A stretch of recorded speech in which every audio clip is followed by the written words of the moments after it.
maybe I'm cursed. So, what am I going to call this one? I think I'm going to resort to a cliche. When life hands you lemons, ...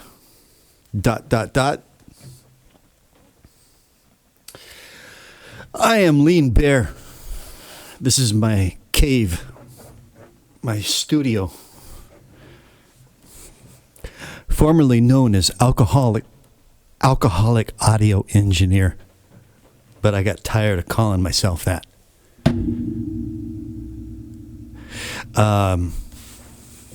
Once an alcoholic, always an alcoholic? I don't know. I try not to have any ideas about it.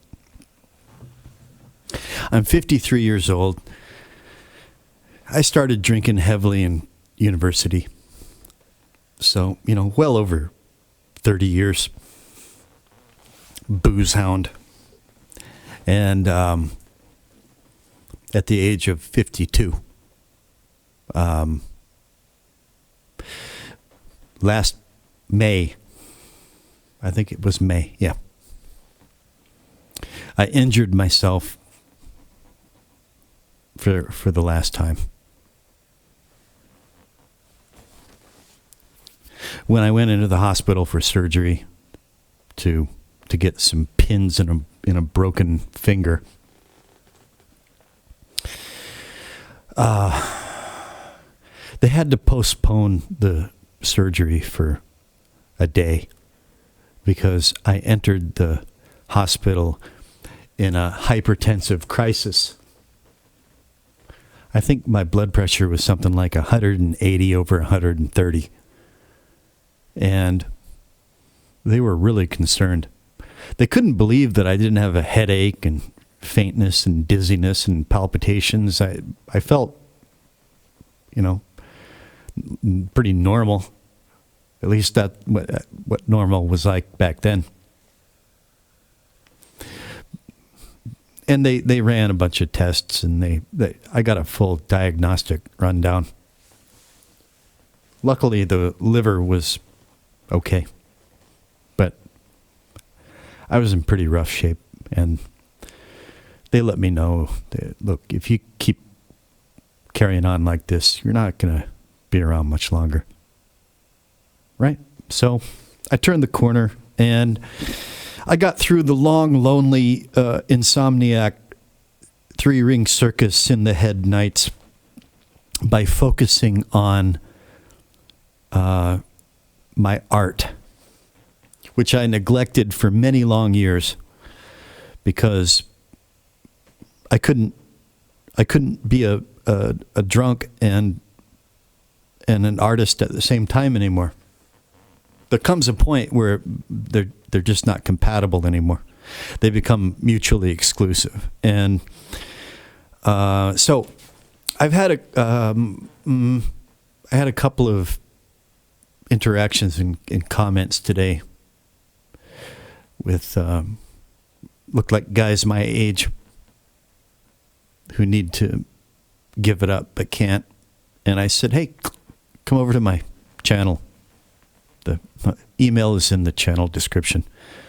Drop me a line. So if you're here, if you saw the sign at the beginning,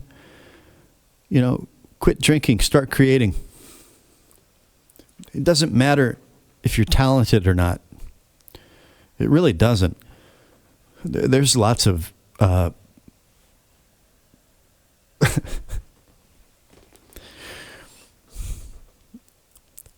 there's lots of people who actually make a livelihood from music, and they're not terribly talented. And this is not about achieving a livelihood from music. It's about achieving life, reclaiming life with music.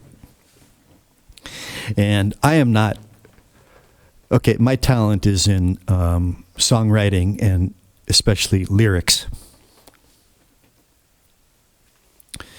And that's my craft. I love guitars. I got 3 of them over here. There's a Korean Yamaha SG. This is, might as well. I'm going to take my time tonight. Life has handed me lemons. I'm making lemonade. Check this bad boy out. Let me see. There we go. Yeah. Beautiful. Can you read the headstock? Oh, yeah. Well, turn it just in the light, just so. You see it says S-E-J-O-N-G, Sejong. That is maybe in Korean history, it's maybe the most famous king who is said to have invented Hangul, the alphabet.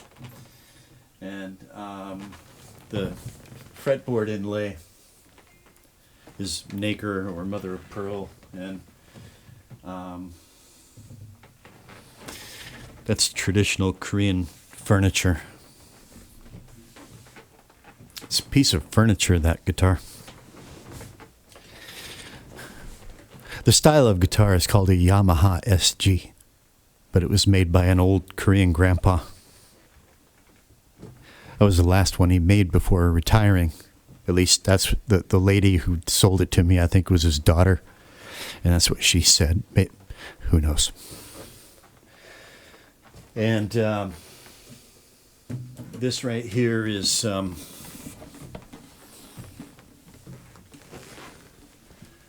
when I got this, it was just it didn't have this magnetic sound hole pickup.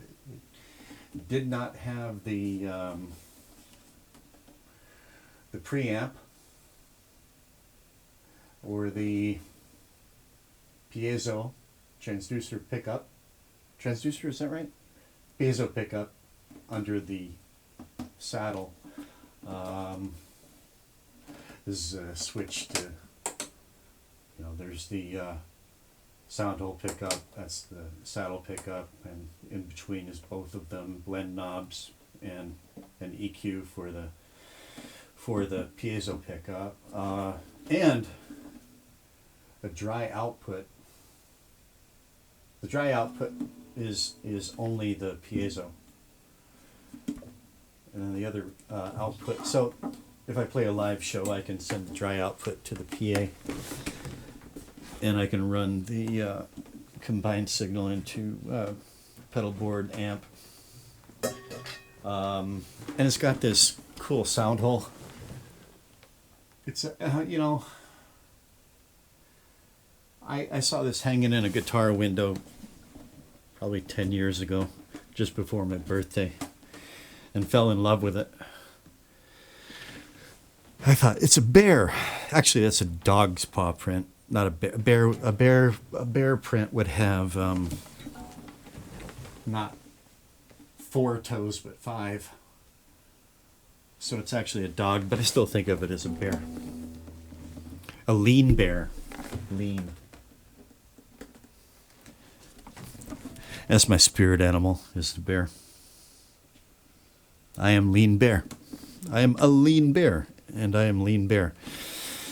This is a lean bear, and it's just got this,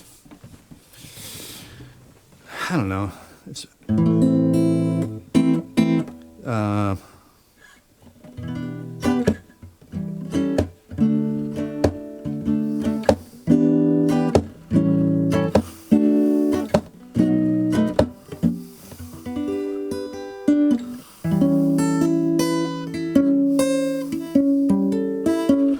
got a parlor. It's got a very trebly, parlory sound, but it also has a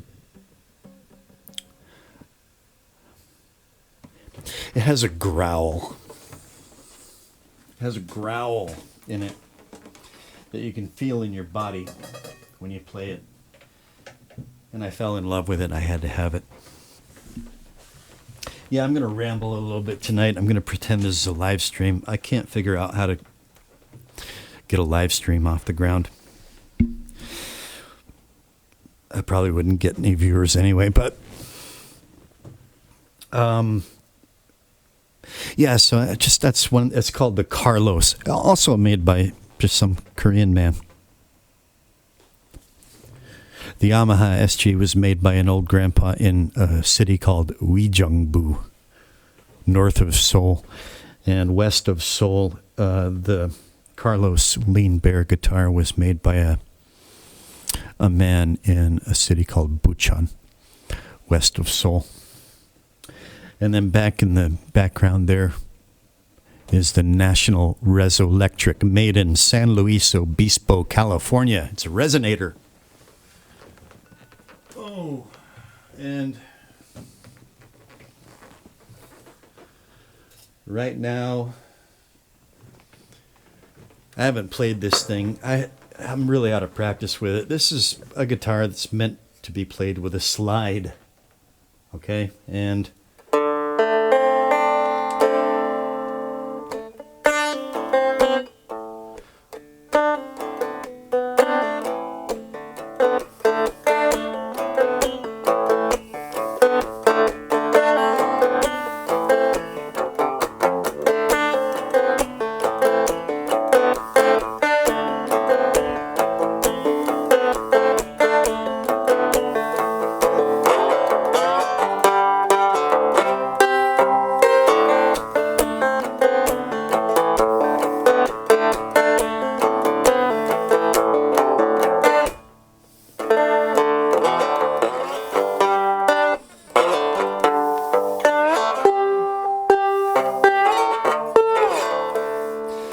very rusty. That's a tune that I'm working on with this guitar. Now it sounds very like a banjo.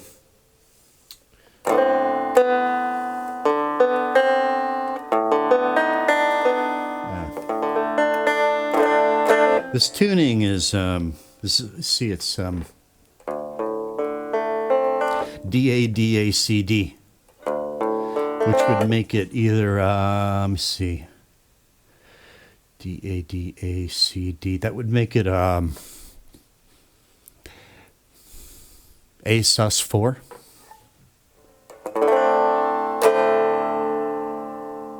Yeah, that would make it an A sus4. A C A B C sharp D E D A D A C D. Kind of an A minor add 4 without the 5. Right? Yeah.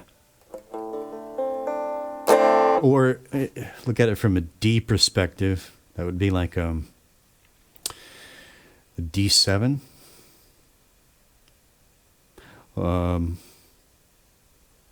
D5 add flat 14, something like that. Anyway,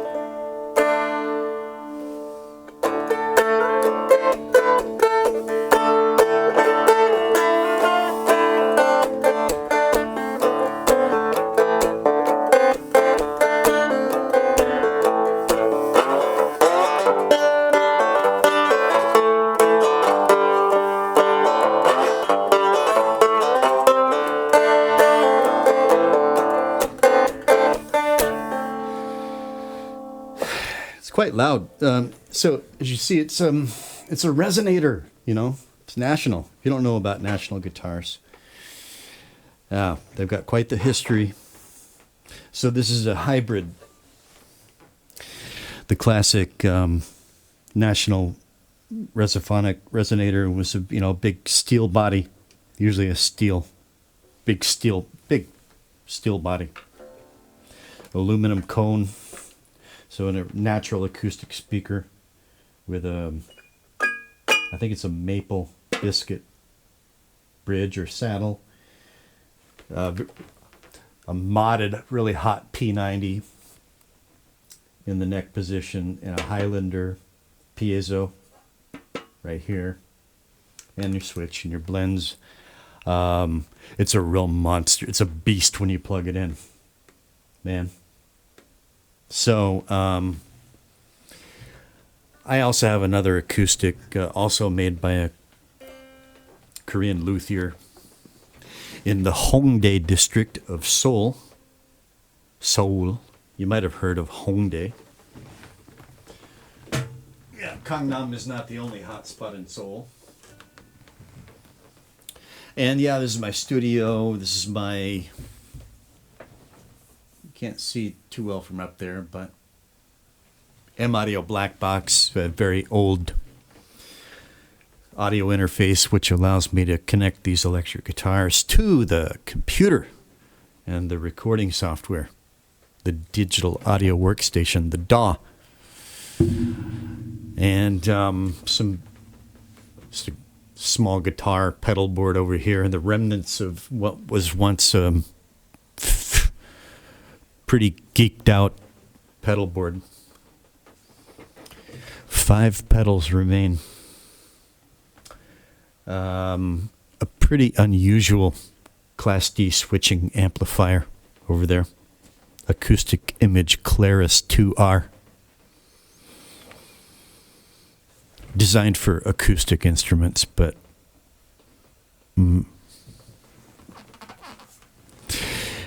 it's the kind of amp that really lets you hear your pedals without any coloration. Behringer speaker over there. I don't use the amp very much anymore. I can't get too loud in here for the most part. And then, of course, the computer. 3 microphones. These 2 are Korean market. This one is pretty popular around the world. This is Logitech Blue Yeti. It's my least favorite. It's supposed to be the best, but no. This one right here is my favorite. The one right in front of my snout. And I didn't expect anything out of it when I got it. I got it for voice work, for doing YouTube stuff, and for online Zoom sessions, things like that. But turns out it tracks acoustic guitar really nice, and vocals. So anyway, the point of all this. Oh, and here's a MIDI controller. If you want to get started making your own music at home, doesn't take much. Just takes this computer is it's 7 years old by now. 6 going on 7. It's a gaming laptop, an MSI gaming laptop. It's a little bit. It's got 8 cores, I think. 6, 8 cores, I forget. I run up to on limits in terms of processing power, but it's good enough. And sometimes I have to deal with I got 16 gigs of RAM, but I don't think going to 32 would make that much of a difference. I need a more powerful CPU. But as Stravinsky said, he said something about limits. Without limits, we can't do anything. Something like that. Have to look that up. Limits can be useful and conducive to creativity in their own way. You know what they say about having too many, marketing people, advertising people know that people that have too many choices or selections, they tend to freeze and not choose anything. It's kind of the same when you're doing audio stuff. It's like, I don't spend hours searching for the perfect, kick pad. No, I don't do that. I generally just kind of like, if I'm looking for a synth part or an organ, whatever, and so that's why I'm using this keyboard is for MIDI. This controls virtual instruments in the. If you know all this already, you can skip past all this. Just keep skipping until I get to the interesting stuff. I'm talking to, well, right now, just you, DJ. I've had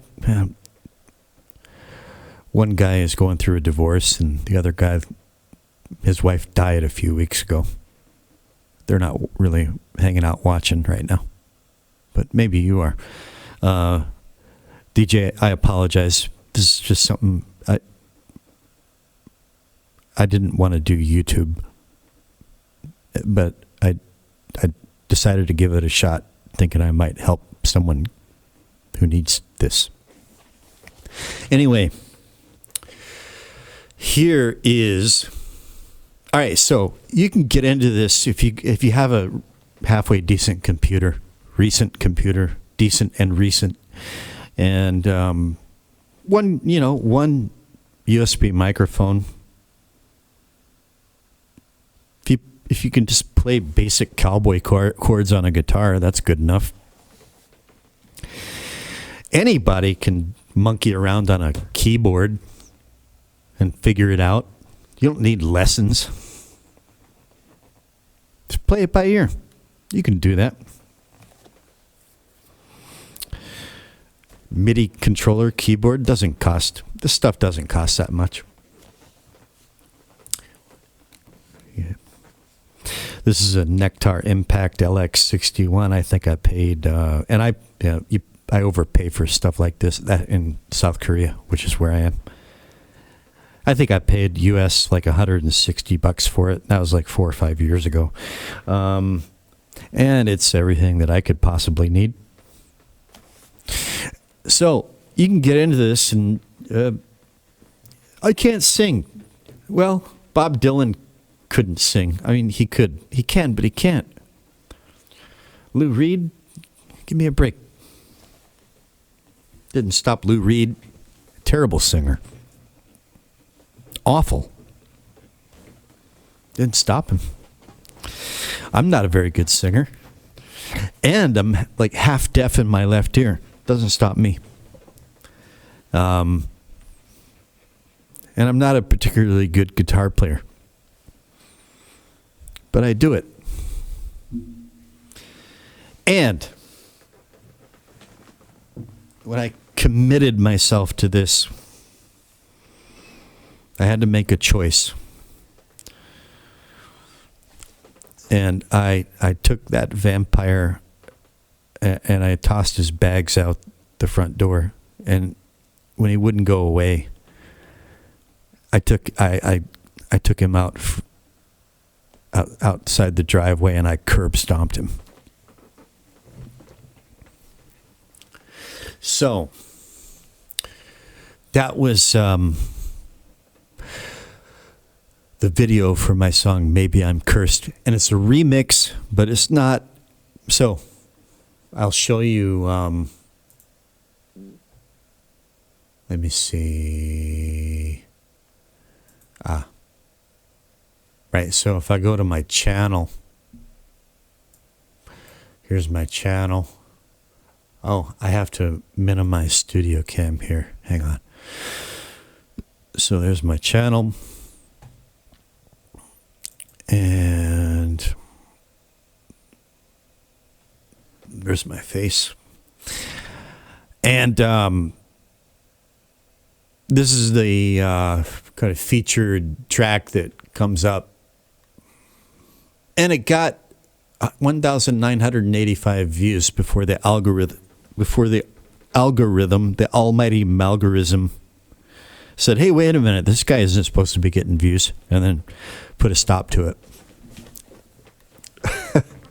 I'm kidding, but I'm not. How effing loud. I'm going to talk about that tonight, too. I made a video on how loud should you be mixing? And I think I finally figured it out. I'm going to be talking about some different things tonight. This is going to be a long one. But man, I don't know. I see other dudes out there making long videos without jump cuts or gimmicks and just talking. And they're getting subs and views. Maybe they're just more colorful than I am. I don't allow myself to like be too colorful on here. I don't want to alienate people who might need help. So I generally kind of like, I try not to swear too much, and I try not to get political very much. I'm way more colorful than I let on. Anyway, they can do it. I don't give a fuck. I'm just going to keep doing this. DJ, my latest subscriber. Actually, there's next to latest subscriber. He said it perfectly in a comment. I'm paraphrasing, but sometimes it's just great to hang out in someone else's space and just like hang out there and check out their workflow. Sometimes you just want, it's a thing to do. I know I want that. Right now, in terms of like people I sub to, the closest thing I have is a guy that builds tube amps. And he's really colorful and funny, and he's kind of a trailer park boy kind of guy. But really intelligent, but really trailer parky. Builds amps. And I don't know, he's got like 500-600 subs. Anyway, enough of that. Maybe I'm cursed. This got a lot, for me, by my standards, got a lot of views. And, but this is 4 months ago. And since that time, I really got back into this 7 months ago when I quit booze. A little over 7 months now. And since I mixed and uploaded this song, I'm better than I was at that time. And now I'm to a point where I'm working on an album, and I have my own reference track for that album, how I want that album to sound. So I'm going back to some of these earlier mixes of songs, and I'm remixing them to bring them into that sonic space that I want that album to occupy. And so I spent the last couple of days remixing this song, Maybe I'm Cursed, which it's an interesting song. I wrote this song a little over 10 years ago, and I had run away from home. My long-suffering missus didn't know where I was. I was in the middle of a bout of schizophrenia, and I knew. See, maybe it wasn't technically schizophrenia because I was like, I'm schizophrenic. So I had the awareness that I've got all the symptoms of schizophrenia. I'm schizophrenic. I'm hearing voices. I'm seeing things that aren't there, that shouldn't be there. I'm hearing things that shouldn't be audible. And reality has this harrowing malleability to it that shouldn't be there. I was, basically homeless. And I wrote this song. And for 10 years, I was even after I got back into recording, I was, at first I was scared to record it. And then I did, and my wife, I call her the long-suffering Mrs. She, I'd never told her about this song. I didn't say anything about it before I put it on. And she heard the first 15, 20 seconds and ran out of the room. She's terrified of this song. Terrified. Like, I can't even be on the other side of the house and have it coming out faintly through speakers. It comes from a scary place, and she can sense that. It comes from a painful episode in our life together. That's why I call her the long-suffering Mrs. Although I'm kind of long-suffering myself, but anywho. You just heard, I was remixing, it was going well, and then Cakewalk threw me a big old lemon. And so that's what I'm on about here. That's what I'm on about tonight. Okay, just so, this is how it used to sound.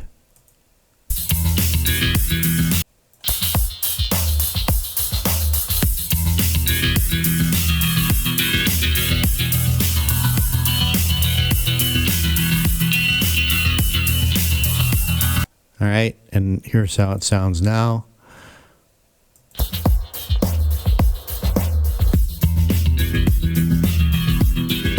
Okay, so darker. The first one was more trebly, more bright, more thin, more detail, more clarity, but thinner and brighter, kind of brittle. And this one is just, and the first one didn't have this quote from Psalms coming up.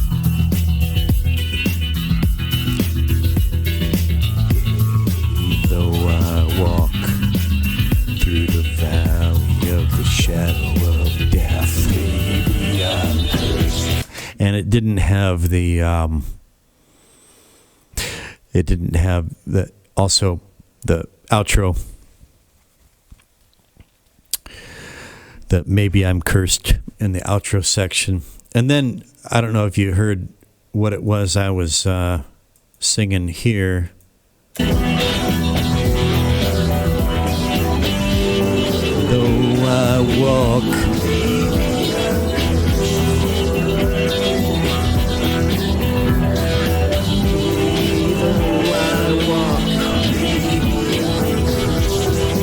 and then I borrowed a line from Tom Waits. Oh, went to heaven in a little rowboat. They all went to heaven in a little rowboat.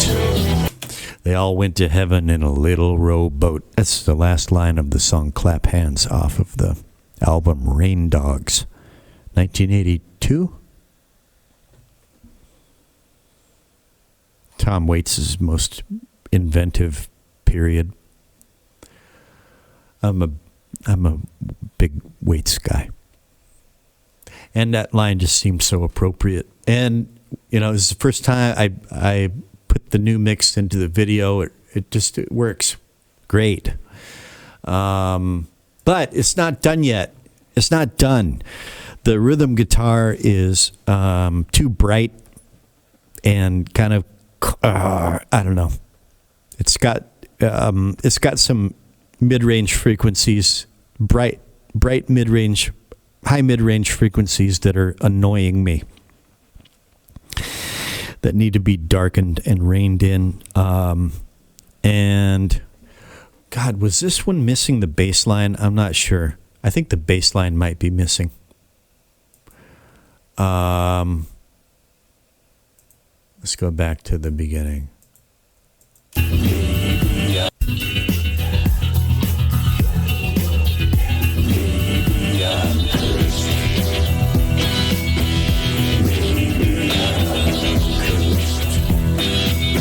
Yeah, it's missing the bass line. Why? Why? Well, I'm finally coming to the meat of the matter here. So, here we have...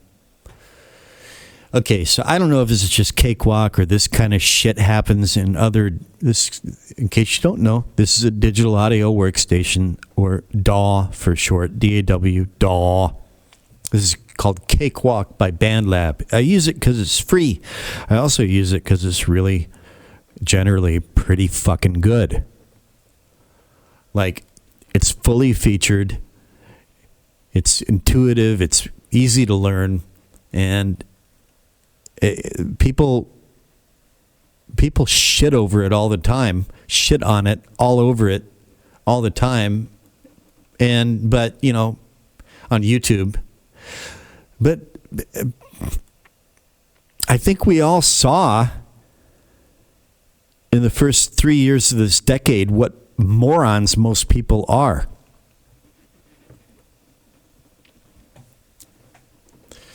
People are morons. People shit on Cakewalk because they're morons. If you're not running, your own studio as a business... Even then, I think you could use Cakewalk. Maybe not for mastering. If you're if you're a pro mastering engineer, you're going to use probably Reaper. But, for free, for home studio use, you can't beat it. Cakewalk. But sometimes Cakewalk does just unaccountable, infuriating. It just handed me a big old steaming fucking turd, which I'm politely calling a lemon. And that is this. So you can see I've got these two. This is the old one. It's called Maybe I'm Cursed. New Vox Remaster. And then this one here, which I renamed New Vox Remix Remaster. When I went back to redo, I just got to give it another name. Good thing I did. Always save as and make a new project name so you can retrace your steps like I'm having to do now. Because I did over here on the left is, probably a good 6 to 8 hours worth of remixing. Maybe more over the course of 2 days. And now it's like it's all for. What happened was, DJ, you'll understand what I'm talking about. You see this bass track, frozen to conserve CPU. Frozen means these are so. If you're new to this, you'll figure this out as you go along. These are plugins. These are tools that we use to work on the audio signal. Look what happens when I unfreeze this track. I want to go in and change some of these plugins or tweak some of these plugins. I've got to unfreeze the track. Look what happens. Boop! It just disappears.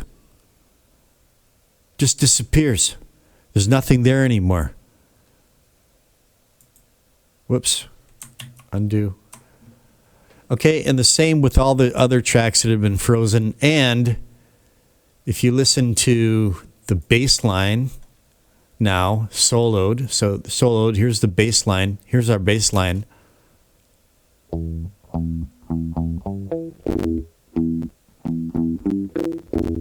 Yeah, I'm having some playback glitch. That's my CPU. But I'm not going to be doing playback. But you can hear that. That's because the pitch proof plugin to turn my guitar into a bass isn't working. See, here's what it's supposed to sound like over here.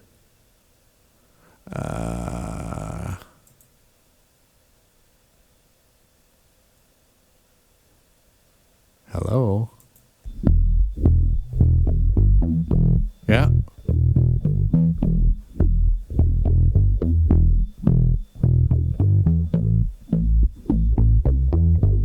So, this means, what does this mean? I've had to reopen the previous mix, which I've learned from experience.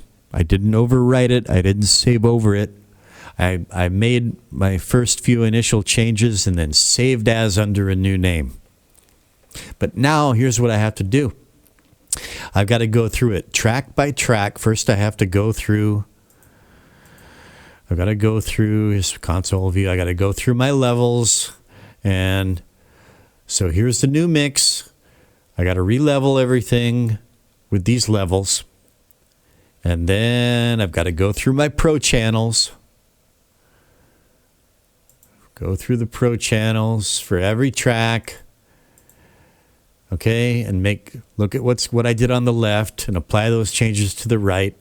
And then I got to go through each channel, the plugins, and I've got to do everything all over again, right? Here's what I did. I got to redo it again over here. So, yeah. Should I just keep doing, I don't know. Maybe, here's what I'll do. I'll strike a compromise. DJ, I think, you might be interested in this. You said that you're kind of here for this, kind of interested in it. I really don't. For one thing, it'd be distracting for me to commentate as I work. So there's a risk of trying this because the pause button in OBS it can sometimes unpause itself. But I think what I'm going to do is re-leveling is not the part that will be interesting to you, but and pro channels not so much maybe, but what I'm going to do is pause it and re-level and redo the pro channel settings, and then I'm going to go through I think this is the part that'll be most interesting to you, the plugins,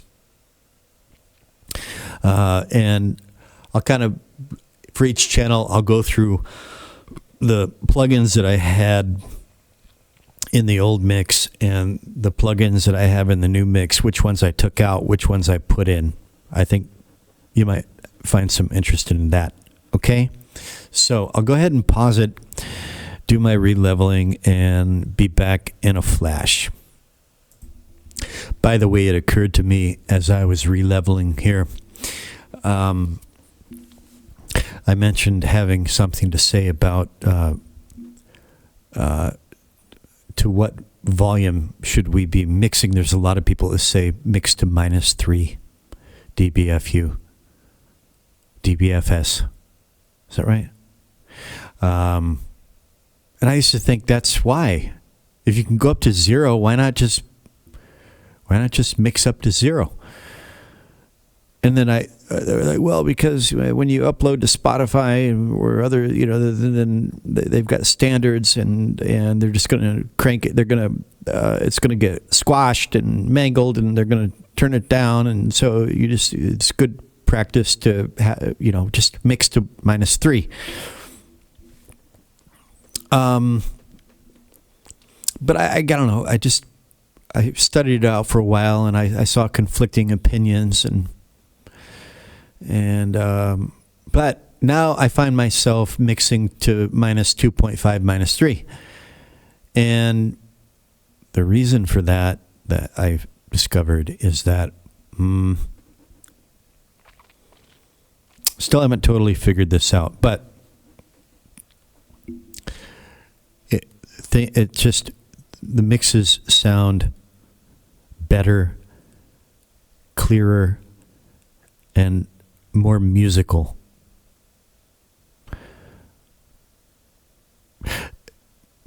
How can you put it? It's not, there seems to be kind of like, the more you kind of like push everything toward the theoretical ceiling of 0.0, what's the language? There are diminishing returns in terms of the quality of the output signal.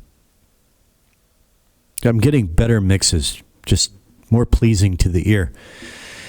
And so in the old mix, which I've saved as yet again, just in case Cakewalk does this to me again. And I've renamed it analogified, because that's what I've done. I've analogified it. But so drums were up like minus 1.9, now down to minus 9.3. Bass was up at like, I don't know, way up there. Now it's down to minus 11.3. Rhythm guitar was up around minus 3. Now it's minus 19.9. So one thing I learned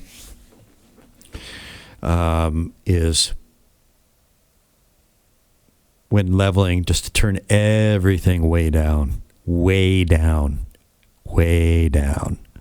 And there's a certain order that I'll generally start with drums and bass and rhythm guitar, if there is a rhythm guitar, just the main elements, and bring them up to a balance that's around minus 5 together.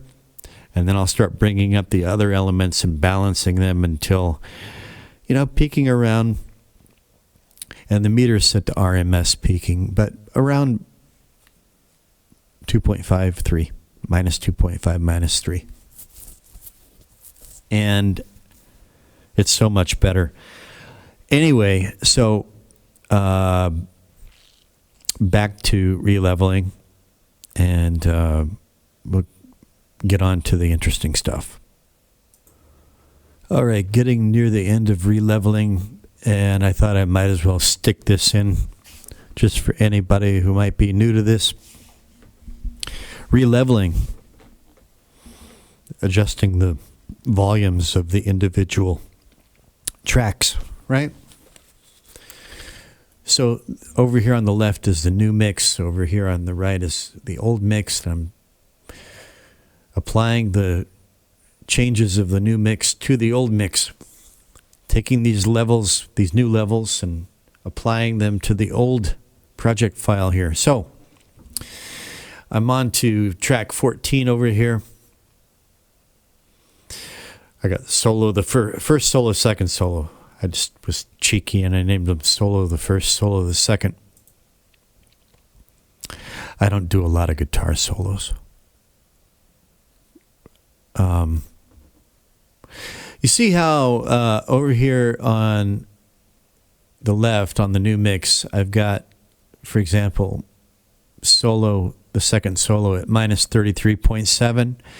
And here it says minus infinite. It's all the way down. And why is that? Because I'm going to go back over here to track view, and here's that there, track 14 solo the second. You see right here, I've got this, looks like a little graph, right? That's what it is. This is the volume graph through time of the song. Here is where the solo occurs. And you can see that this is called volume automation or volume drawing. The volume of this track, there's actually no need for this. The only need for this is that, let me show you. See this little, I got to move this out of the way here for you to see this. Okay. So you see these little magnifying glasses here? Let's zoom in and zoom out. Also, vertical zoom in and zoom out. This is horizontal zoom in. If I zoom in, you see that? here I'm going to, right, here's my second solo. I click there, kind of like, all right, so here's the solo, here it comes, and there's this kind of like trail off of feedback. It's a very noisy guitar solo, deliberately. And there's like feedback and sustain and noise trailing off at the end of it. And in the old mix, I kind of faded that out as it went into the second verse. And I didn't do that yet for the new mix. I mixed it in such a way that I kind of liked it without this fade out, but I'm not sure about it. So I actually want to try the old fade out. All right. So at where the solo occurs, this is the level minus 33.7. And so over here is just kind of give myself a little bit more space here for a second. Here's the solo, right? And I'm going to zoom out a couple of clicks here. All right, so for the duration of the solo, you can see when I hover over this node right here, it says volume minus 23. And I want it to be down to minus 33.7. So I'm just going to select that node. See, that node got a little bigger there because I selected it. Right click, properties. And now I can manually enter. I could drag it down too, but I can't. You can drag these nodes all over the place. You can draw, you can do it with the mouse, but it's not very precise. Okay, here I'll show you. I can drag this up and down all over the place wherever I want. Okay, but I want to be precise about this. So I'm going to right click properties and I'm going to set the volume at minus 33.7. Okay. Whoops. What the hell happened? All right. Properties. I guess I didn't hit the minus. Minus 33.7. Okay. That's where it should be. And I need to go over here to the second node where it ends before the fade out. And properties, and it's the same thing. Minus 33.7. All right. So that's how I've had to re-level this track. Otherwise, it's pretty straightforward of just looking at the level on this side and plugging it in on this side. This outro. Hang on. I'm just going to hide this. So here's the track, solo the second. Under it is a lane, an automation lane. You can automate volume. You can automate a lot of different things. You can automate panning. You can automate tons and tons of just pretty much anything you can think of. You can automate, meaning you can have Cakewalk automatically change it through time, throughout the course of the song on playback. Anyway, so that's done. And finally, we've got outro. And old level is 19.7. New level is minus 11. This was the only one that went up. Okay? From a more quiet setting to a louder setting. The only one. And, but anyway, I'm not going to think about why right now. But here's the thing. So in the old mix, outro also has a fade out. But in the new mix, it doesn't. And I kind of like the way it is now. So, well, I'll reserve judgment on that. What I'm going to do here is just, so I may just see, I can right click and delete envelope. Just means delete this whole graph here. Delete the automation. Just delete the whole thing. I can clear all. I can choose what kind of curve. So like there's a faster fade out or a slower fade out. You see that? This is a linear fade out. But anyway, I'm going to set this to, the new value was, what was it again? Okay. This is track view. I click here, this little button right here. There's other ways to do it, but that's console view. This is the same track vertical. Minus 11, okay? So, wait a minute. Okay. No, I got it. I was talking backwards. I didn't get, this was also getting quieter. I still get my wires crossed sometimes. Forgive me. Okay. So, yeah, new setting is minus 19.7. Old one is minus 11. So it's like the rest, it's getting quieter. All right. So, minus 19.7. Minus 19.7. Sorry, DJ. You must have been thinking, like, what is he talking about?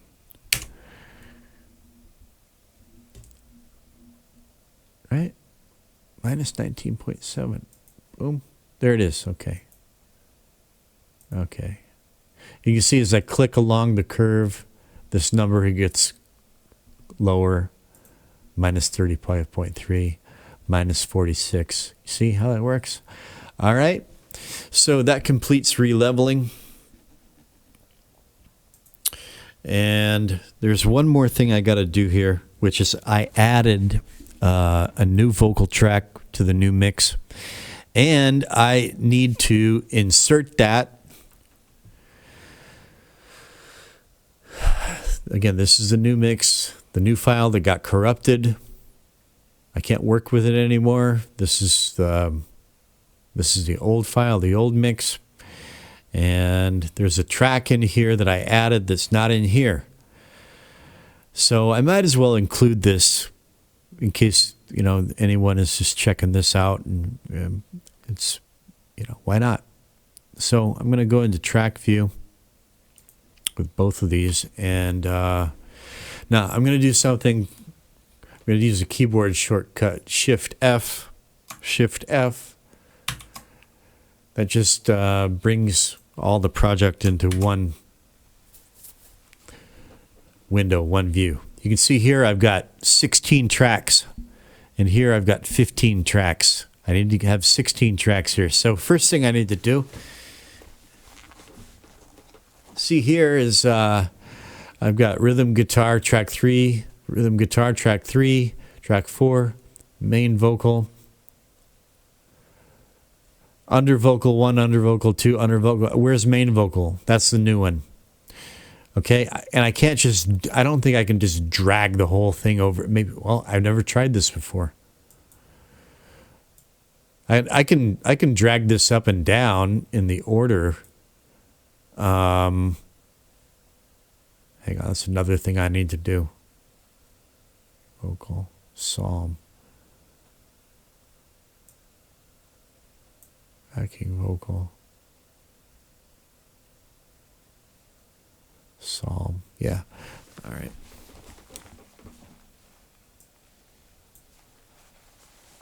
Okay. Anyways, I never actually tried this.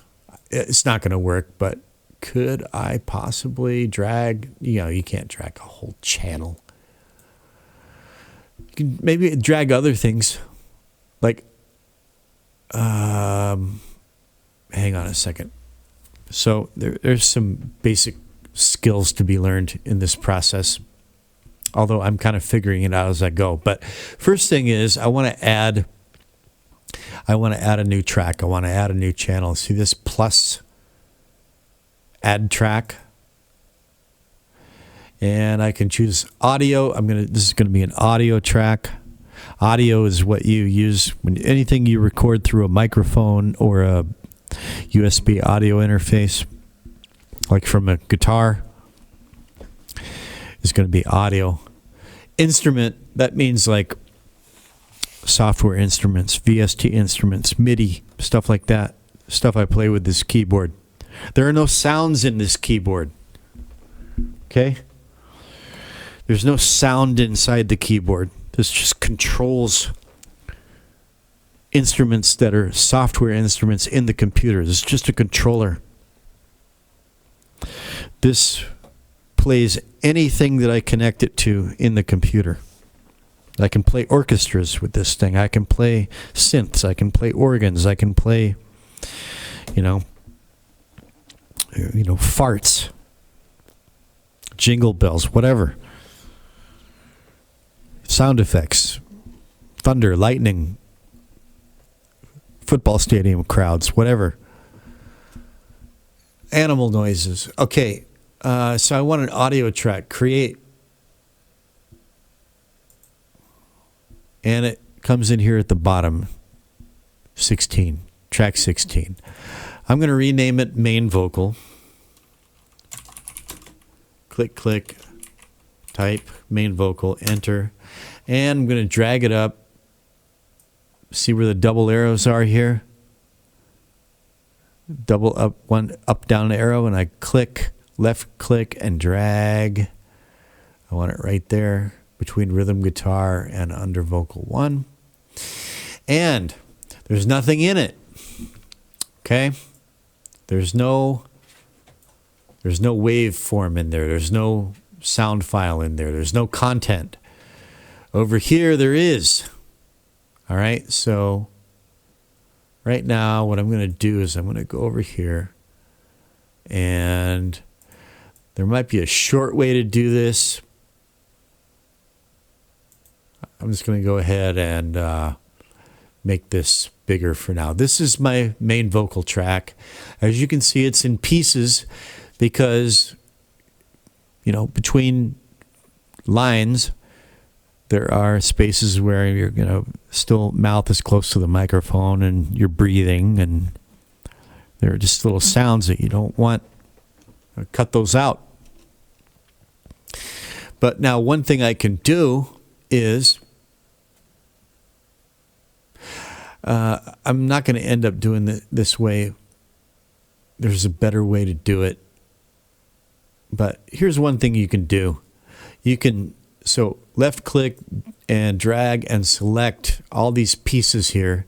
And if I want to, I can turn them into one continuous track.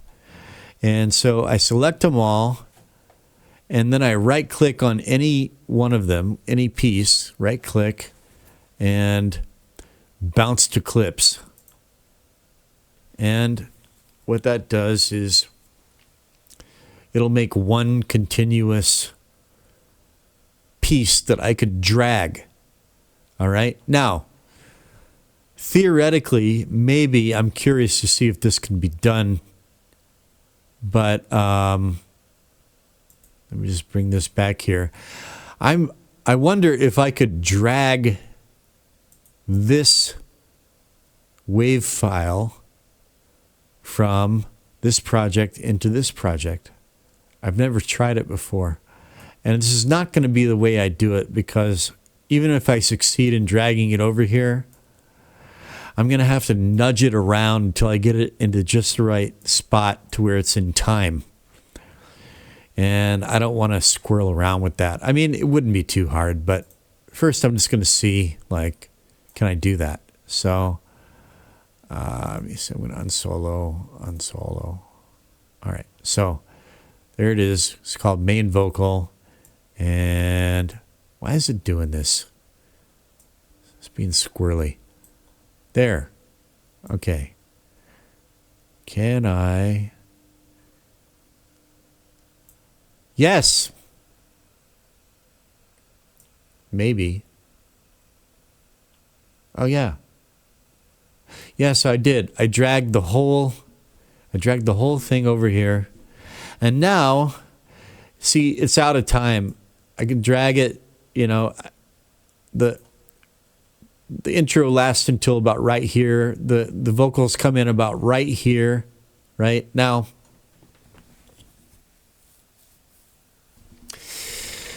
there's different ways to go about this, right? So, look, I could kind of like drag it, just show you what I'm talking about. I could drag it like more or less where I think it should be. Okay, so I'm gonna maximize this one here and Shift F, right? And so there's my main vocal track, and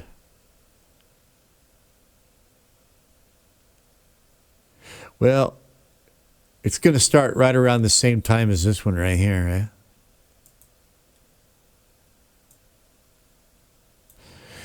So, yeah, I might as well just like there's a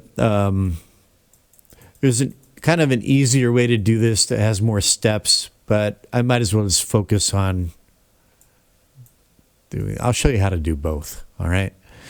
So basically, I want to line these two up. There's three vocal tracks going on at once in this part of the song, right? And they have to be together. They have to be synchronized. So it's these three.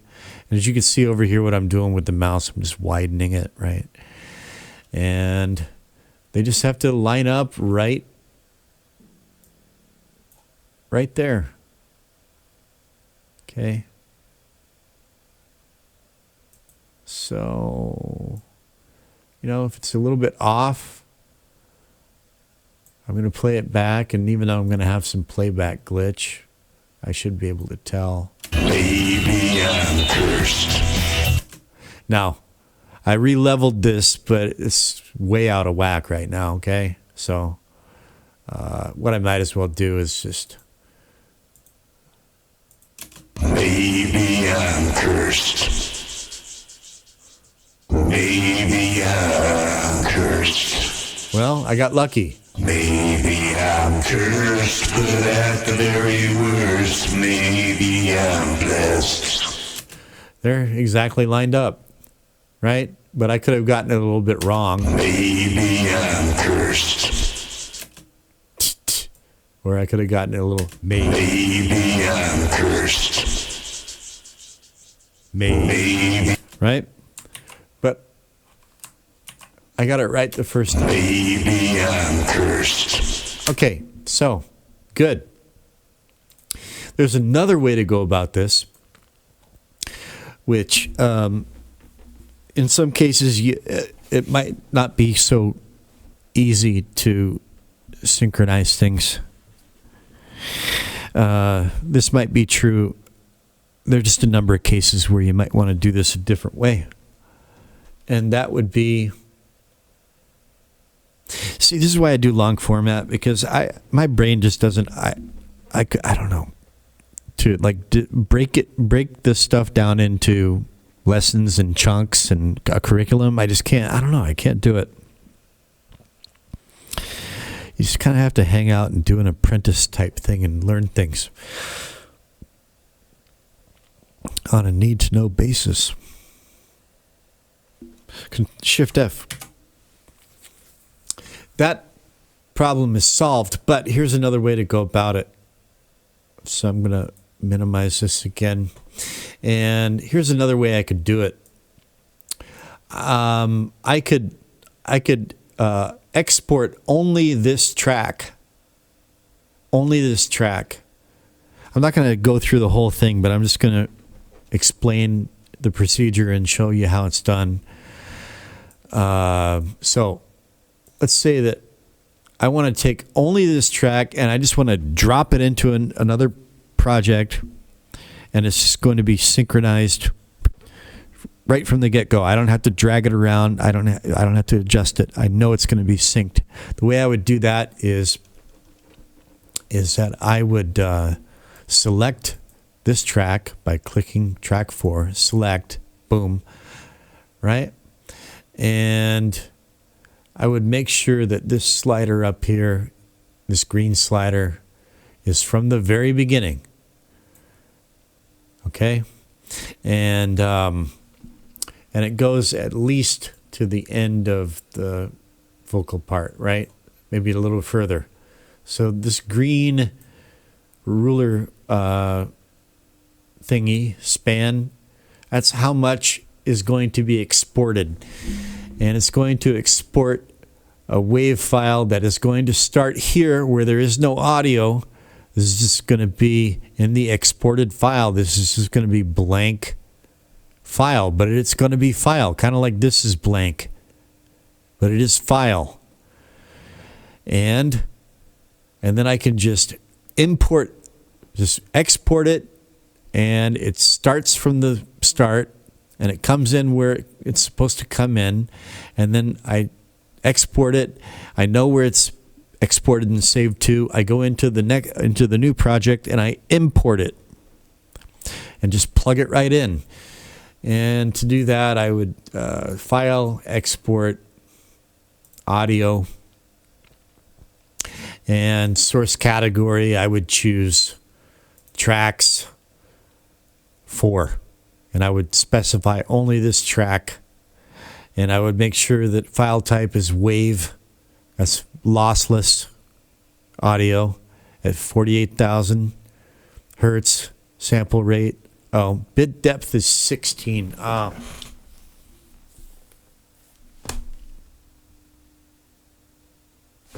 Well, this is back when I was working in 16-bit. Now I'm doing everything in 24-bit. But so be it. Anyway, and then export. There's also a file name. You can choose the location where it's going to export to. All right. And yeah, so export and then import the import it into the new project. That's another way to go about it. Okay. So anyway, all right. Now I got to go into I got to go into something called Pro Channels, which are just these. Just some EQ settings and stuff that I have to apply to the new. I have to apply the new settings to the old project file. And I'm going to pause while I do that and be back. All right, again, I might as well throw this workflow in. Right, so here is the Pro Channel. The Pro Channel is in the audio path. See, the audio signal enters the software, the DAW, from the USB interface, from the virtual instrument, from whatever, from the microphone. It enters the digital audio workstation, and it passes through various stages. And so here's the bass part, right? And that came from a guitar. Before that enters this bass track number 2, channel number 2, this bass, and it goes through these plugins. Before reaching this stage, it passes through this stage, which is called the Pro Channel. Passes through this, and then through this, and it might there are buses, there are kind of detours that the signal path might take before it goes to. They all go into the master for final processing and final output right here. So that's a basic signal path. So I'm just going through in console view here, track by track, and click this button up here to see show or hide Pro Channel right there. And I'm just making sure that,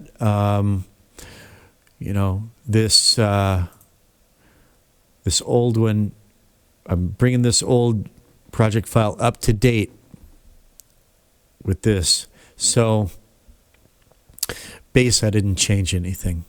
Everything is the same. Now I click over here on rhythm guitar. Okay, and I click over here on rhythm guitar, and you can see there's some differences here. The EQ is different. I'm surprised that I used this PC2A leveler for the rhythm guitar, but also not surprised. I may have to reconsider that. I hadn't thought about that. Anyway, so here's a new setting. It is a preset called Guitar Electric Rhythm 02. And so I'm going to go in over here and select that one. Okay? And there's this thing called console emulator. And I've got it set for this setting, Neve. And over here, all right, this is the old setting. Tried an A range. So I'm going to go ahead and I guess I liked this one.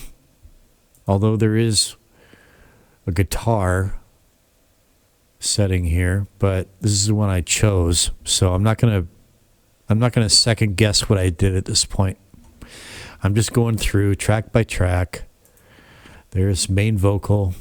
Here's main vocal. And this one has not been set yet because this is the one I just added, right? So I check here. I've got compressor at vocals lead smooth. And so I go here to, wait a second here. Yeah, compressor and vocals lead smooth. That was it, right? Yeah. And then EQ, that's going to be, I think, vocals lead 02. Yeah. You see how they match? And then tube, there's a little pop-up there. It says vocals smooth. And I go over here and select vocals smooth. Scroll down to console. Vocals lead smooth S-type. Vocals lead smooth S-type. So this is what I'm doing. Okay. And I'm going to pause it and finish with this part of the chore and be back. Okay, finished with the Pro channels, and now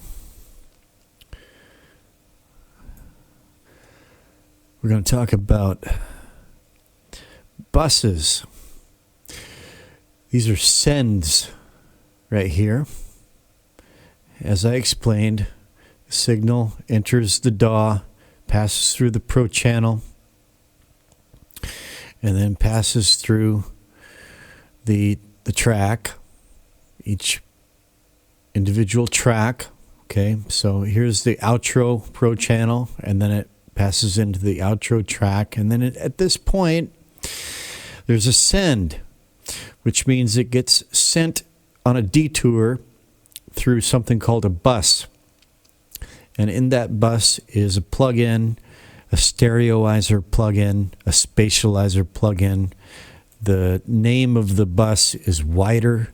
I'm going to take this, see where the double arrows right there, I'm going to drag it over here, and these are our buses.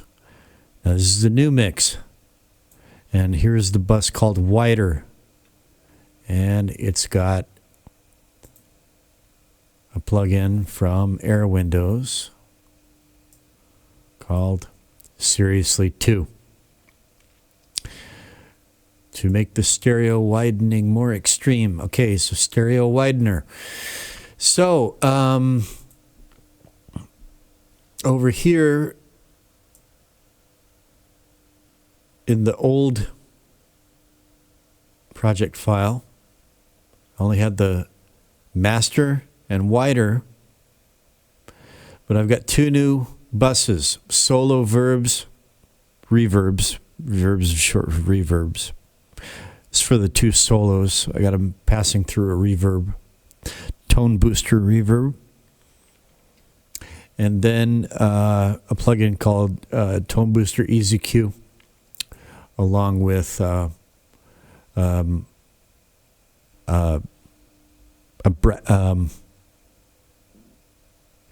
brightness controller. called Slew2 from Air Windows. So I need to create these buses over here. So I'm going to right click, insert stereo bus, and I'm going to name it same. Solo verbs. And right click, insert, right click, insert stereo bus. Click, click. And easy cue. Now I need to get these plugins into these two new buses. Now, could I drag it? Yeah.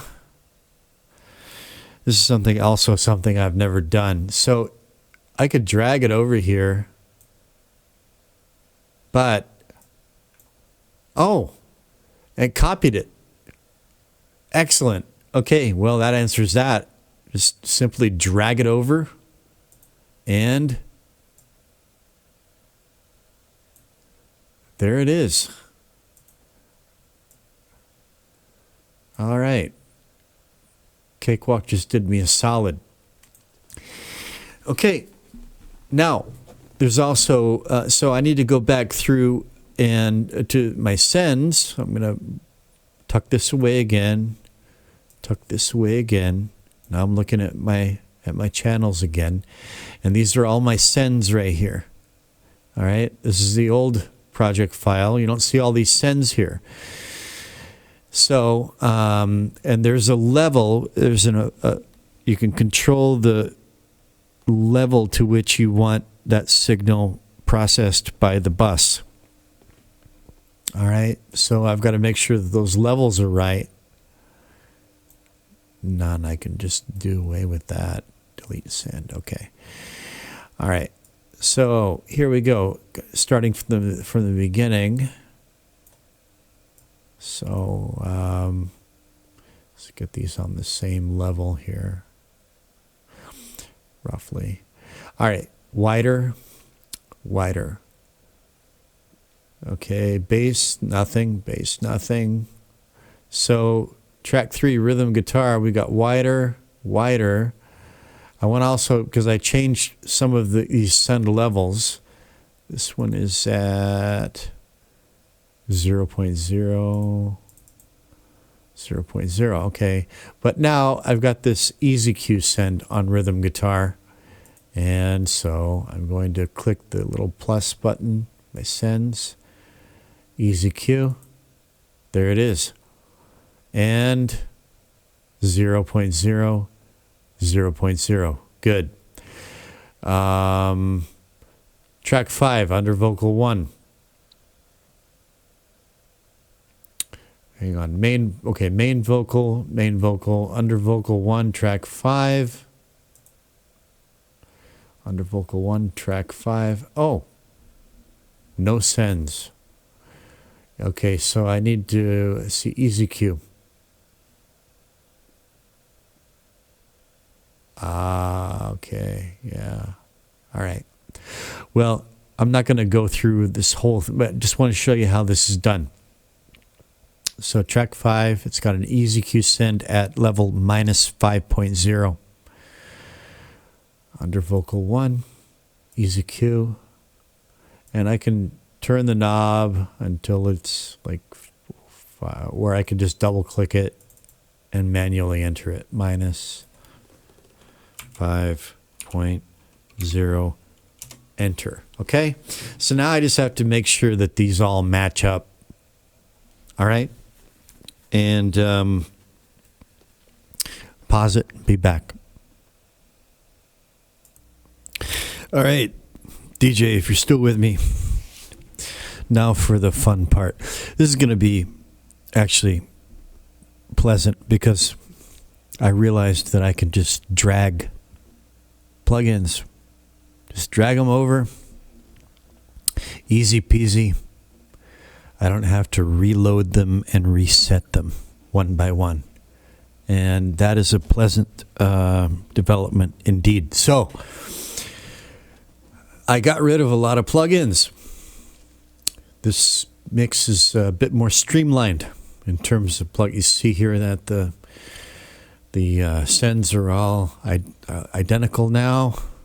Okay, I got that all done. And so now, let's move back over to the beginning here.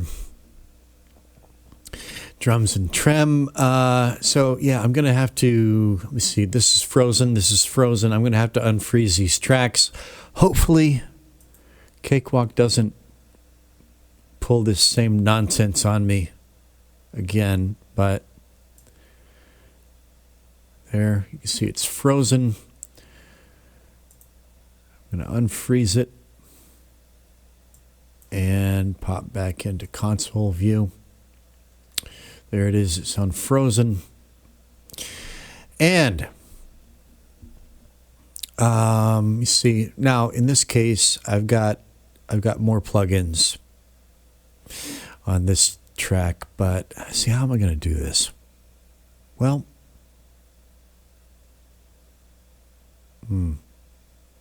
see, like I know this is PX64 percussion, but I changed it. So I guess I'm just gonna, all right, so right click and so DJ, if you're bearing with all this, just notice how I've got more of the tone booster stuff in here. Okay, so I'm not going to go into like a lot of details. I'm just going to kind of like do this in real time and maybe point out a couple of interesting decisions that I made along the way. But right click, delete all. Yeah. And I'm just going to go ahead and, right. And yeah, compressor's off. That's how I set it. And TDR Nova, I decided to use that. Now, I used to use TDR Nova a lot. It's a great plugin. But the fact is, it has a learning curve to it. And I haven't undertaken the learning curve to be able to use it with sufficient precision and intelligence. So I used to just use it for the heck of it because this sounds good, but it's not so. I need to study this plugin and really learn how to use it.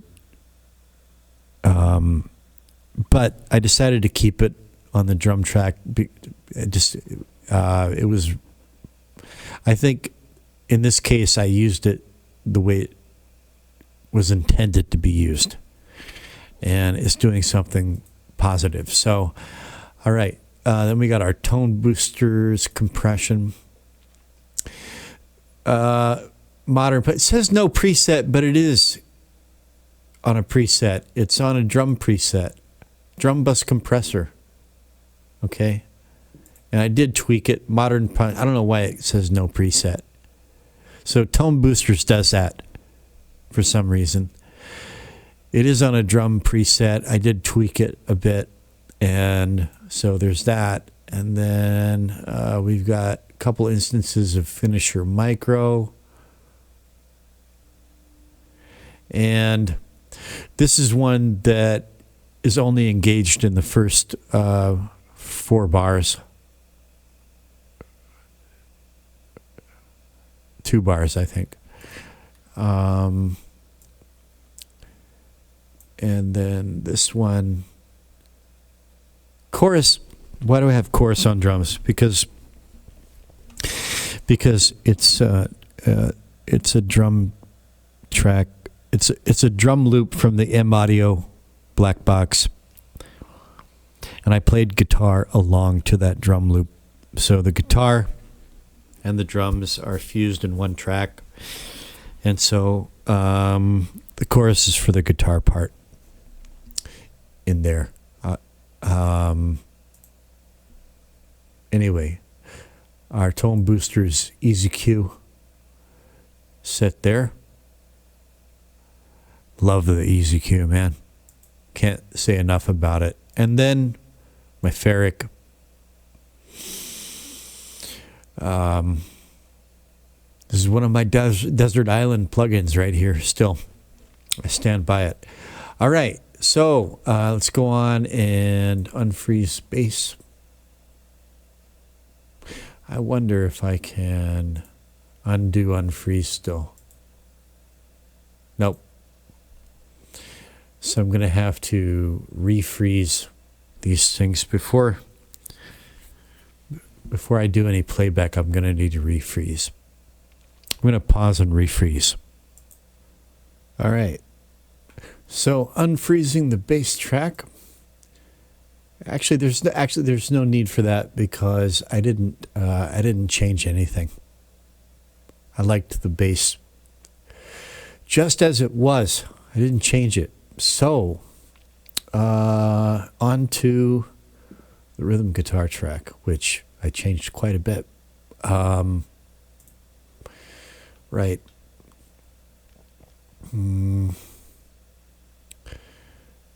Again, more plugins on this go around. This one I have turned off. What is that? Bass amp. Right. I think I'm going to have that one on. Okay. Bass drive. Again, a secret weapon. I'm also learning that this bass amp under amp sims is also a secret weapon, although probably with fewer applications, but I'll A-B it for you.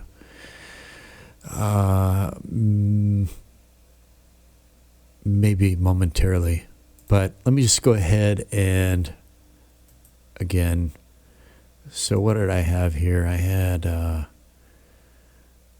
right, I had Air Windows, Stonefire, Energy 2, which actually should be just Energy. Energy 2 is if you're tracking it, 96. Discontinuity. I kept that one. But anyway, just to be clean about it, delete all and just drag them over one by one. Our IDX, which again, was it overhyped? Yeah. Are people unfairly shitting on it? Yeah. People are morons. Discontinuity.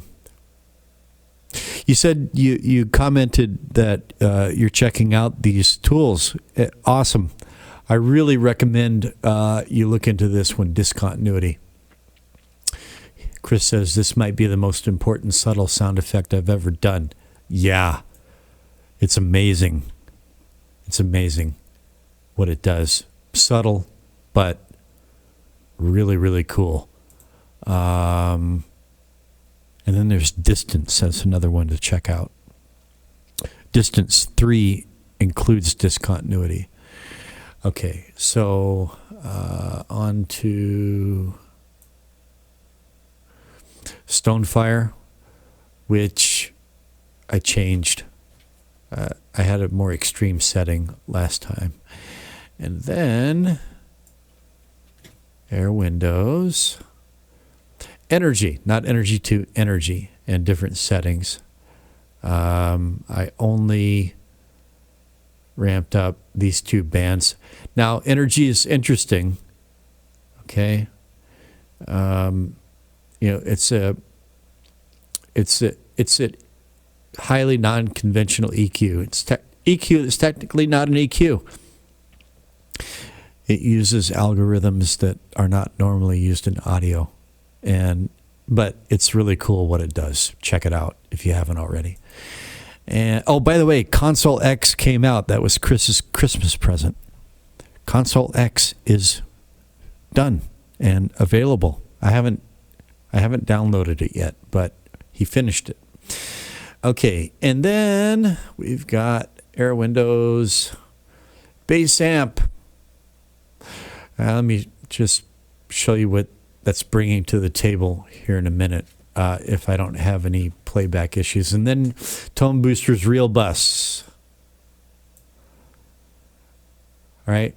I call this analogified. Tone boosters is a big part of that, the main part of that. And that's set, again, it says no preset, but that's not right. It's set to over biasing. I don't want to re-click over biasing because if I tweaked, it's gonna go back to the, oh, that's why it says no preset, because I tweaked it. That's why. I still think it should still say over. Anyway, all right. Swiss 7755 IPS. That is, that's a nice dark setting. Really, really nice dark setting, that one. Okay. And so, yeah, well, so what is this bass amp? It's a guitar track. But hey, you know, like back in the day, a lot of guitar players loved the Fender Bassman. Was that 410s? Fender Bassman through a 410? I never actually owned one, but I used to go into Guitar Center all the time, and I seriously considered getting that at one point, way back in the day. So, let's just A-B that real quick. Right, so...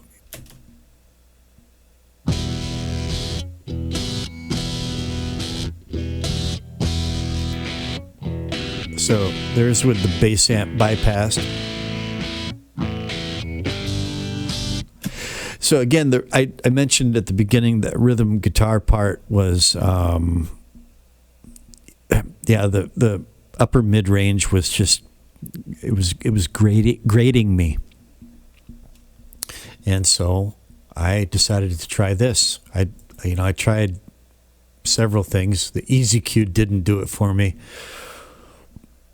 A couple of other tweaks didn't do it, so I decided to try something a little bit more extreme. So in the mix, let's just go back to the beginning here and unsolo it.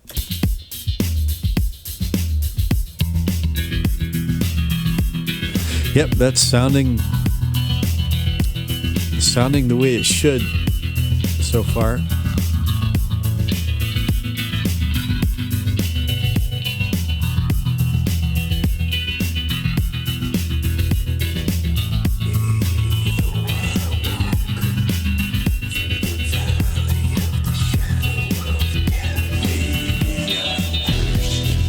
Wow.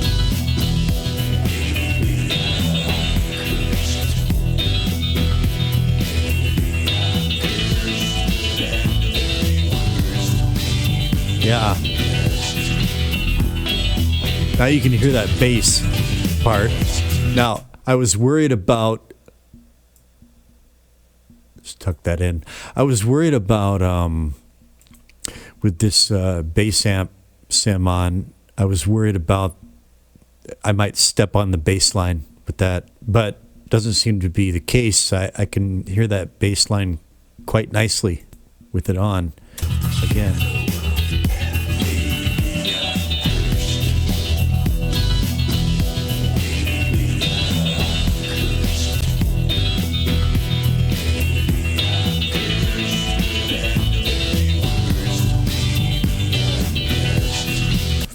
Well, that's going to remain to be seen.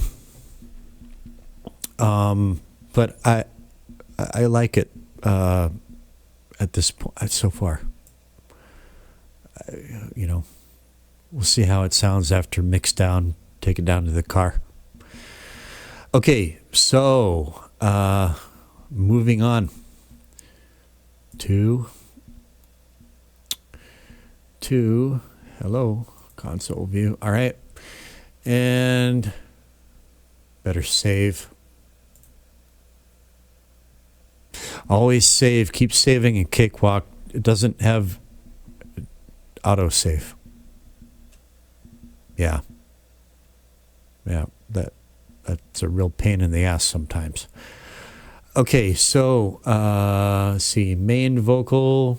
Well, I just added that here, so of course these these plugins are not in the channel. So we've got TB compressor, and that's on a vocal setting. We've got our IDX. I like these two in conjunction with each other. We've got air windows, bright ambience 2, which it says right here, this thing is bonkers at putting star quality vocal glitter on voices. Yeah, it really, it's not for every track, it's not for every instance, but I really like what it does, and I'll A/B that as well. Finisher micro, I think that's just on slam compressor. Yeah, I compress the shit out of vocals, but sounds good. It sounds good. And then, but finisher micro is more than just a compressor. It's an effect. And then our EZQ. Set right there. Okay, and what is that? That bright ambience 2. What is that doing? Our main vocal. And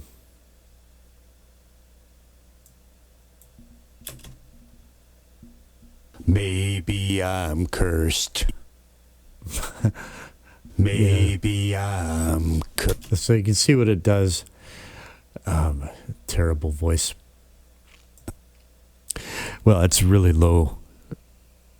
Actually, I'm going to redo this vocal. It's a scratch still. But the lipstick is on the pig. It sounds okay. Maybe I'm cursed. Maybe I'm cursed. Yeah. If you're not a shit hot singer, you double track, triple track. Make it work. I'm not bashful about, I'm not a great singer by any means. But, just a skillful means. You get it done. All right. So, okay, I'm going to have to unfreeze these 3 tracks. And, let me see. All right, well, before, I'm not going to, this is getting really long. I just want you to see that, see, this is under vocal 1. You can see that there are quite I've got better tools now. I've got better understanding of the tools that I have. So like this tube leveler, I'm not using that anymore for things like this. There was a boost plugin that I was using in the guitar solo. Boost. That's a Cakewalk plugin, Boost. TDR Molotov. It's a decent instrument compressor, but tone booster is better. The tube leveler. Now this is an interesting one. Okay, so I'm gonna come back. All right, so I'm gonna kind of show you the changes I made with this vocal track. I did use, well, there's some things in here you might find of interest. I also use pitch proof on the backing vocal. This might be interesting to you, DJ. Yeah, I'll make. Yeah, I said I was not going to worry about the length tonight, so why the hell not? All right, so let's just unfreeze and so this thing called Tube Leveler. You know, this vocal strip, which the doubler is pretty good. The delay is a Cakewalk, native Cakewalk plugin, and the compressor's not very good. The de-esser is okay. You know, I just decided, yeah, I've just got better tools at my disposal. I just decided not to use it this time. I don't know, I might reconsider that. But not now. I'm just going to keep going according to plan. Delete all. Whoops. Yeah. Okay, under vocal 1. All right. Oh yeah, I got pitch proof on. Wait a minute. Control Z. Whoops. Got it.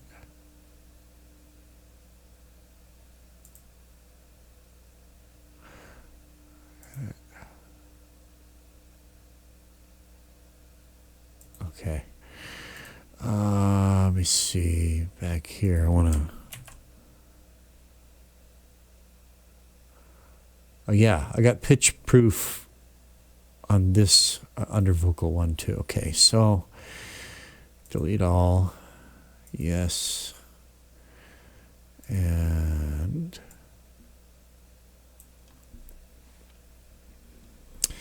so blend down at 0.25, pitch 5 semitones down.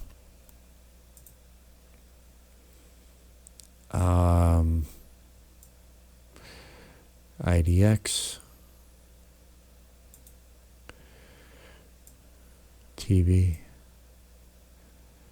Although normally I've got TB before IDX.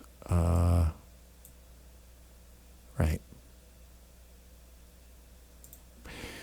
Okay, and air windows, right ambience 2,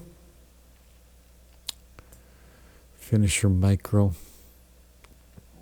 slam compressor,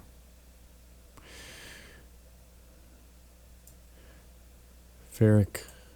I don't know why I got ferric on this.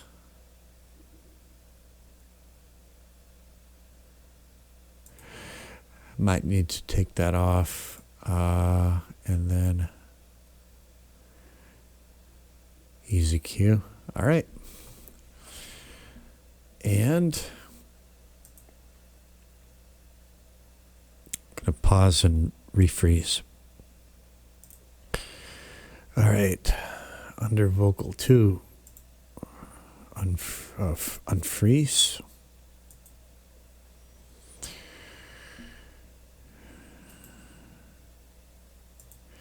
Delete all. And just down to 3. Creature. All right, so that's another one to check out. Creature is not one that you'd normally use for a vocal, but you could, and I did. A soft slew saturator, a new class of noise changer. Check this one out, man. I've tried it out many times. In many cases, I've chosen not to use it more times than I've chosen to use it. But it's interesting, very interesting indeed. Of course, got our finisher micro on a rotor cab. All right, and got our cream coat reverb. Not a huge fan of Chris's reverbs. Yeah, but on occasion, I do use them on occasion when they hit the spot. All right, so go back and refreeze that. Pause. All right, so it's refrozen. And getting on to backing vocal. Unfreeze. Didn't disappear? No, it didn't disappear. Okay. So, back and backing vocal. Backing vocal. Oh. Well, do I need to, can I drag these? This is frozen in the corrupted file. I wonder. Delete all. Yes. Backing vocal. Can I drag this over? Is it going to work? Yes, it is. Okay. And it's at the correct setting. 5 semitones down. 0.25. Okay. And, oh. Well, here's the thing. I didn't change the backing vocal at all. I didn't change it. So, you know, I'm kind of wasting my time here. Yeah, it's identical. I didn't change it yet. I will be going. So, okay, that's a good reminder. Okay, so let me just refreeze that and back in a second. Okay, so the Psalm, yea, though I walk through the valley of the shadow of death. Made some changes. Going to, so what did I have? I had 3. See, I used the Finisher Micro. I didn't have this is before I downloaded Tone Boosters, which has a really cool lo-fi plugin. I think it's called Time Machine. Yeah, Time Machine. So I was using these Finisher Micros to kind of garble it and lo-fi-ify it. And I ended up still using 2 of those and taking one out and using Time Machine and the EasyQ. And I had some air windows, but anyway, and delete all. Okay, and let's just drag these over. So we've got phaser and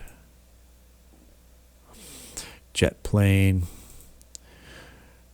Those weren't lo-fi-ifying it as much as giving it space and texture.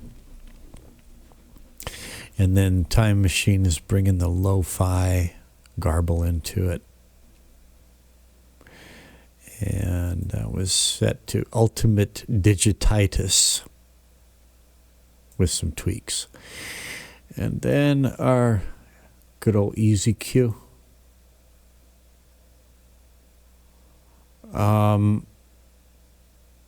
I did have it set up in tinny, but I am trying to keep brightness down. Yeah, I may go back and tweak that again.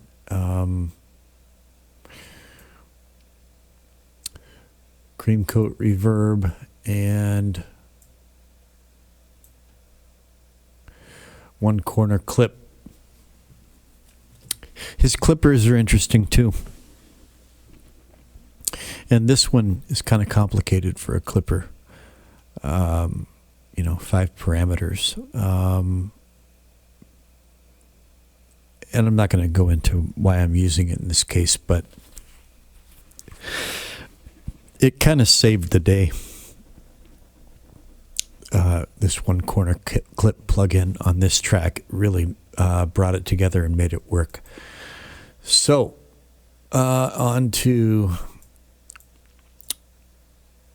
86 Power 8, 90 Sync Op. These 57 Random 3. These are all named after M Audio Black Box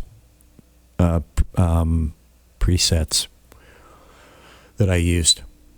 These are all guitar parts. What do they sound like? Well, let's listen to them before and after. So what am I going to do here? These are 9, 10, and 11. I got to unfreeze 10 and 11. And so let me go ahead and do that. So we got 9, 10, and 11. Unfreeze.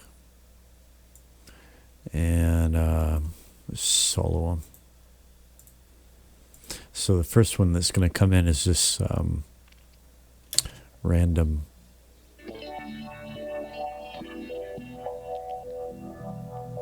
kind of a sample and holdy kind of thing. And yeah, when I tracked it, I got some clicks in there.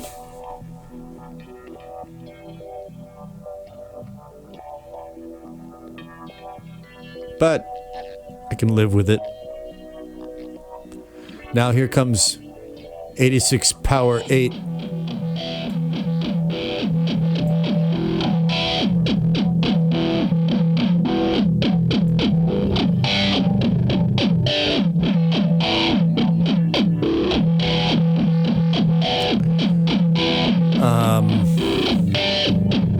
The M Audio black box.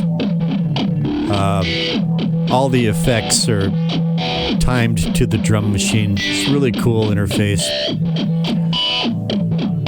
It doesn't exactly sync well with the internal clock in the DAW. But, or at least I haven't figured out a way to make it do that. Anyway, here comes the 90 sync op.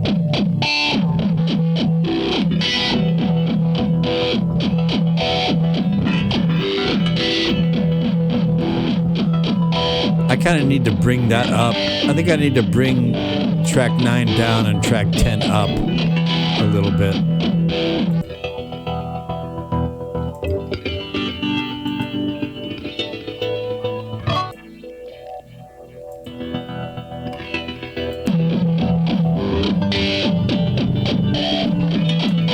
Yeah, I need to rethink these levels.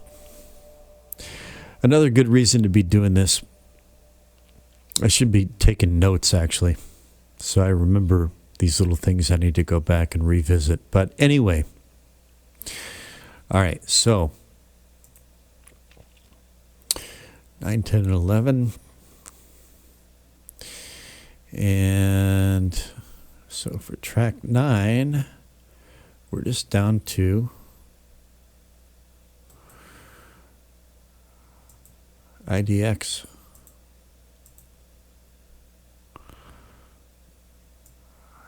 Right there.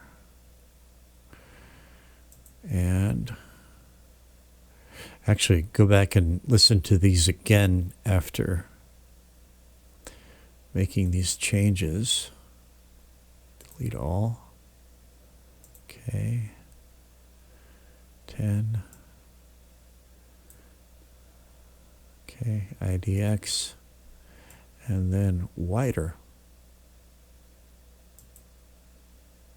Yeah, it's going to sound different. Okay, delete all. 11 and IDX. TB. Why did I have TB? Usually I have TB before IDX. I don't know if that's a mistake or not. Now this one I got up at tinny and dark, okay. And then wider. Well, let's go back and see how they sound now.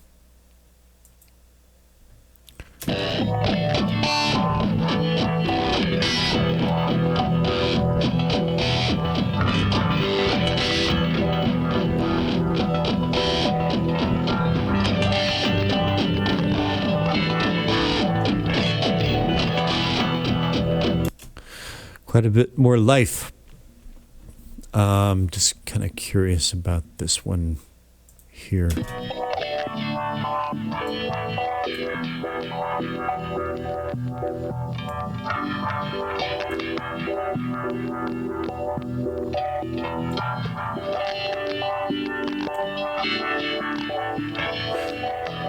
Must have been having a bad day with the black box.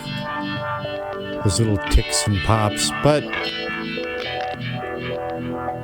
this tune has some lo-fi elements, heavy lo-fi elements anyway, so I'm not sweating it. I can't really hear any difference there, so I'm just going to leave tone booster compressor first before IDX.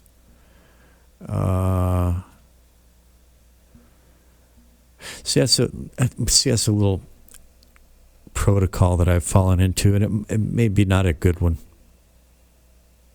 So I need to kind of rethink that too. I decided I liked these two together in a couple of cases, and then just decided that it's a good thing.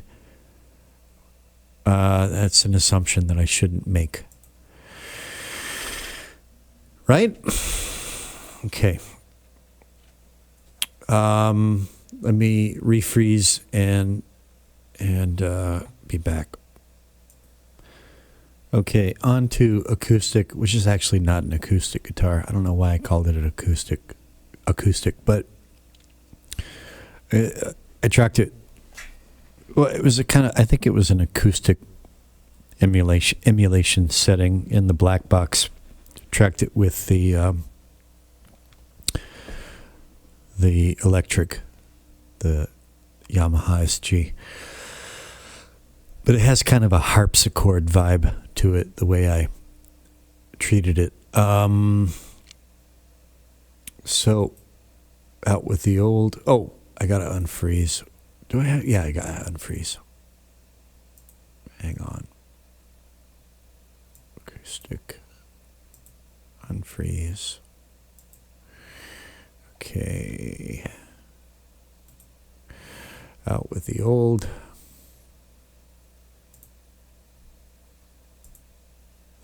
And IDX. And again, I'm not consistent with this because I don't have TB compressor everywhere I have IDX. So, I need to go back, and I'm still developing new principles. Chamber reverb. Air windows chamber.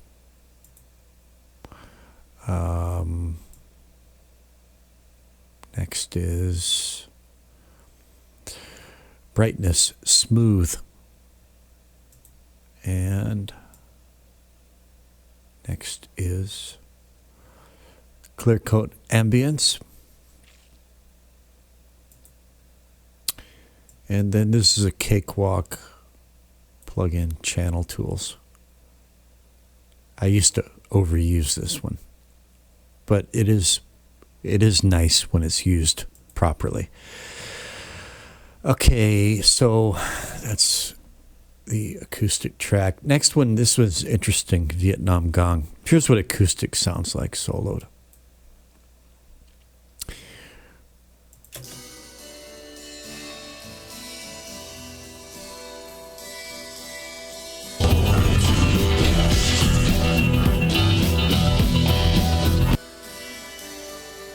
Really washed out. But it really, and so it's pretty buried at this point, but it really comes out in the outro, especially towards the end. I like what it does. It almost provides almost kind of like a ride cymbal sound. And weirdly kind of a harpsichordy type of sound, when it's in the mix. Okay, Vietnam Gong. That's an interesting one. So for that, I'm going to unfreeze. I'm going to refreeze, and I'm going to unfreeze this. And while I refreeze this acoustic, I'm going to go grab the Vietnamese gong. Be back. All right, so Vietnam gong. Here's what this does. First, I'll solo it.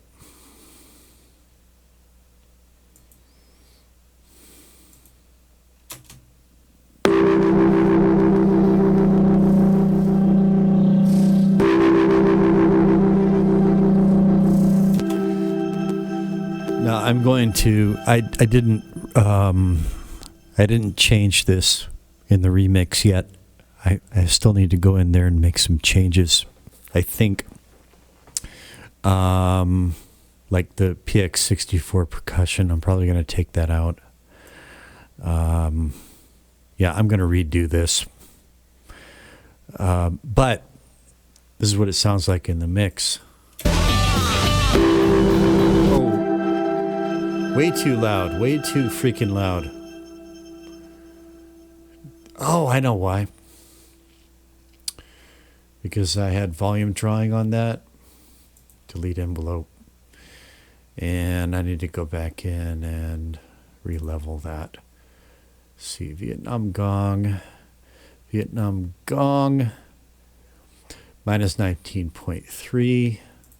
Click, click. Minus 19.3. All right. Now let's go back and hear that again. Still too loud.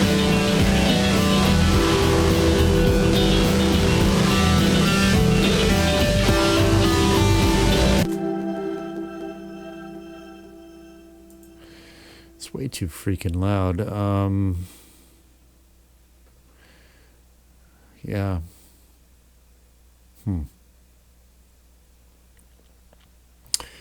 Well.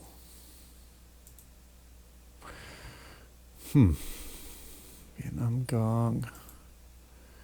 Everything's the same. I didn't change it. Well, I guess what I'm going to do is bring it down even more.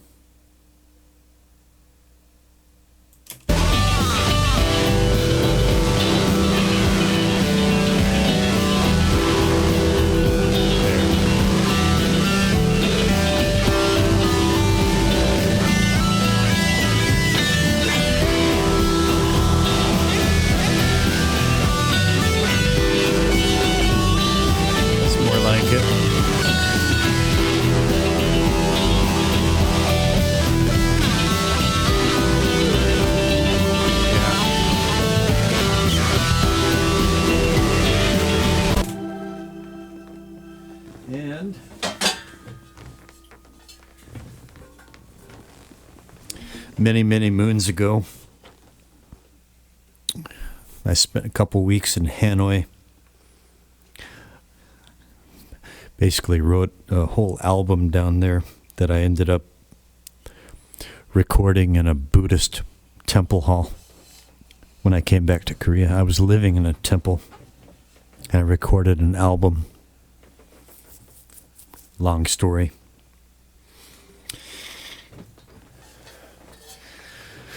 I'm kind of in the middle of remastering that album and for re-release. There's no point. There's just no point in releasing albums anymore in this day and age. I bought these two gongs in Hanoi while I was down there, and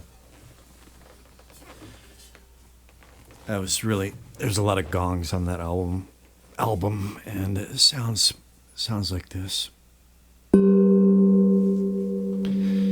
It's a minor blues progression. When you hit it at 12 o'clock, and then 9 o'clock, and in the middle. I'll do it real soft.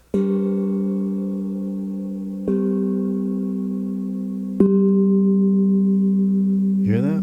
There's the 5, the 4, and the 1. I did a whole song, a blues rock song, minor blues, written around this gong. The song was called Hanoi Return. And, as you can tell, that I used a pitch plug-in to change the pitch to match the key of the song.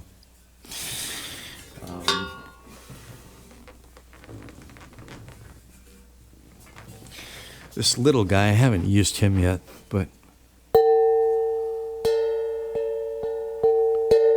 it's all one pitch. But I bought him as a set.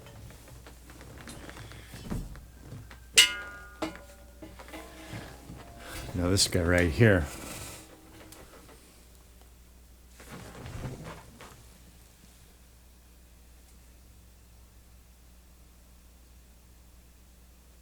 Yeah. This is a Korean shaman gong. I shit you not. Straight up. Seriously, this is a Korean shaman gong. Shamans use this in their shamanic rituals. And it's a fact in this society that you do not mess with shamans. I have a nephew in my Korean family. He's a high school kid, and one night he and his friends got up to some hijinks out in the countryside, and they went messing around a shaman's lair, touching things that they shouldn't have been touching, and there were consequences. There were consequences that law enforcement could never trace back to the shaman. He didn't go too hard on the kids, but they learned their lesson. Yeah, it's a thing. It really is a thing. And so the abbot of the temple was really didn't want me to use this in the temple during the recording, so I did anyway.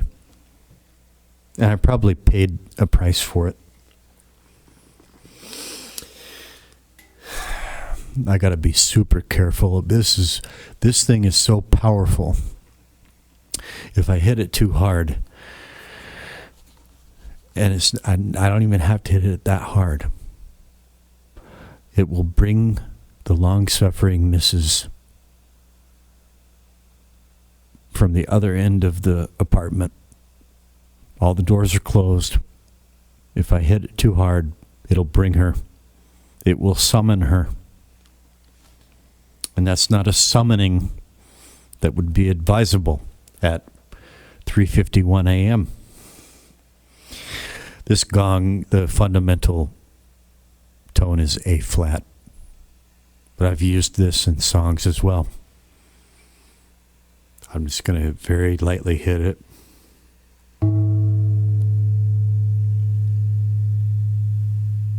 Just a little harder.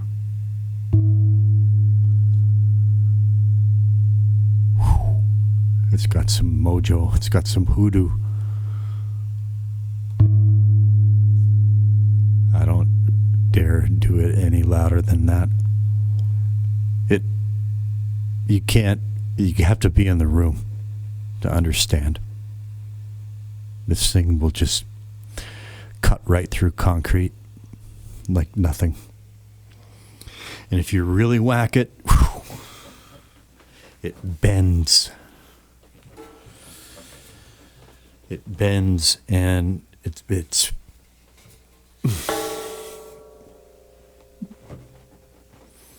it frightens some people. Enough said. Okay. All right. So that's what the Vietnamese gong is doing in this song.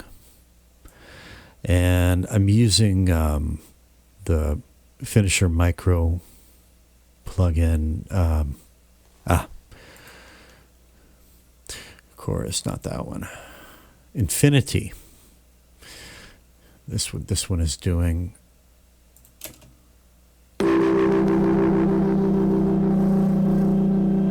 If I turn this up.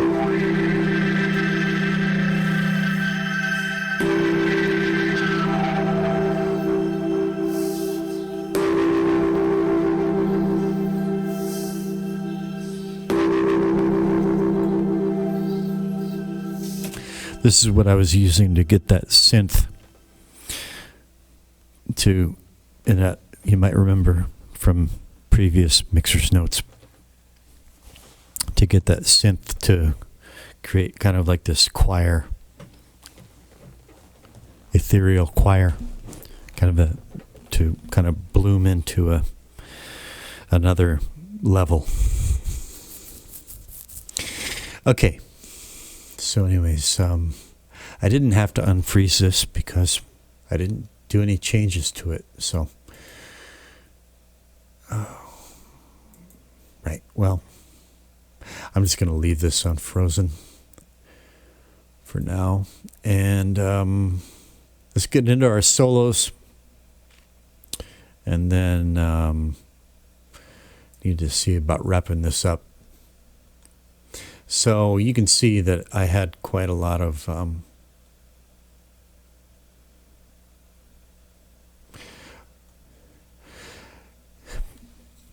long story short, for these solos, obviously I used the Yamaha SG, and I also used this Line 6 synth modeler. I don't know if you can see it, this purple thing over here. It's old, thing's at least 20 years old. And, well, I was just, I was going for something really gnarly and really distorted and kind of like molten lava, really granular molten lava. It's the best way I can conceptualize it. To kind of like ooze into the sonic cracks and kind of like squeeze and burn its way through.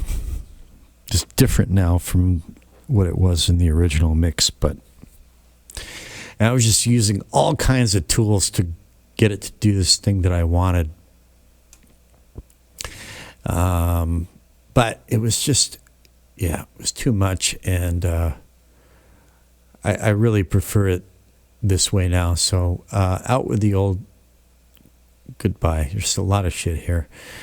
Not going to go through all of it. But there's one thing that I kept, which is really cool, that I want to recommend you check out if you haven't already. So as I put them in, I've got the good old IDX. And then this one right here. If you don't have this already, I recommend you check it out. Chris Hooker's Octaver OC D2. I'll show you, if you don't know what it is already, I'll show you what it does here in a minute. Let me just go ahead and finish. Oh, wait a minute. I made a mistake, didn't I? Yes, I did. Oops. Okay, undo. First solo. Delete all. Okay. First solo. There's our IDX. Okay, and then our OCD2. Right there. And then good old finisher micro. Some air windows. Discontinuity. Stonefire. McAdee distortion. It's the only time I ever used this. An emulation of the input stage of a vintage Mackie 1202.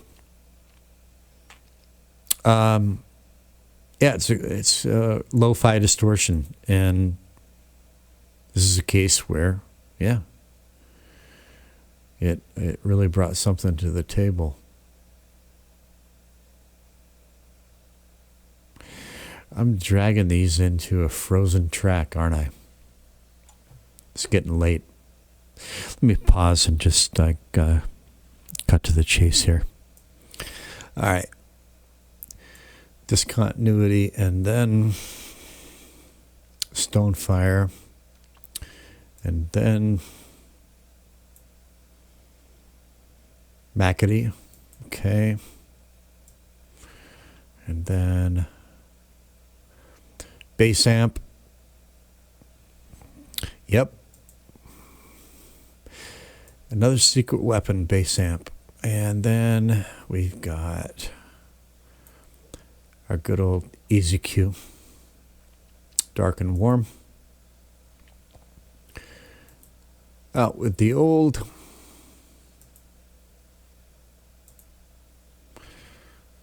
Second solo.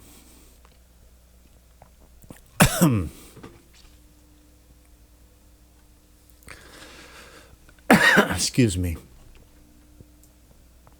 All right, there.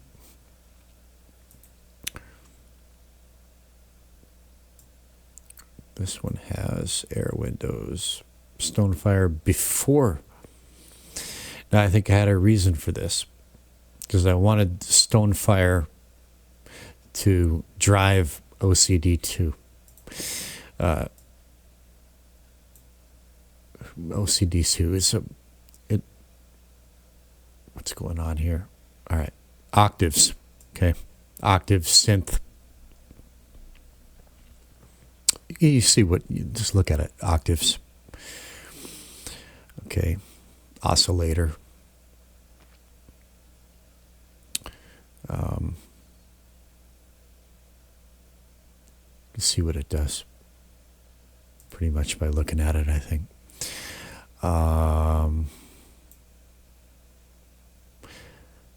McAdee again. Right, and then discontinuity again. And then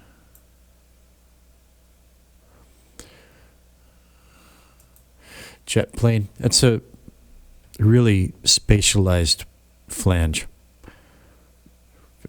It's great for texture and spatialization. Easy Q. And finally, what is this? Air windows at the very end. Bass amp at the end. Okay, well, I've got that. Right? Okay, so which is it? I think probably, I don't know. I probably had a reason. I probably shouldn't second guess that. I think I had reasons. Okay, there's one more to go. And that is, so I'm going to refreeze these and be right back. Okay, so finally our outro section. I'm really happy with the way this turned out. This was kind of bothering me in the old mix. I think it's a lot better now than it was before. So,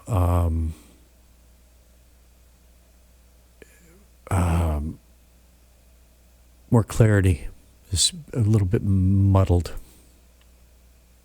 in the old mix. So almost done here. The OCD2 is also in the outro. Oh yeah, so I didn't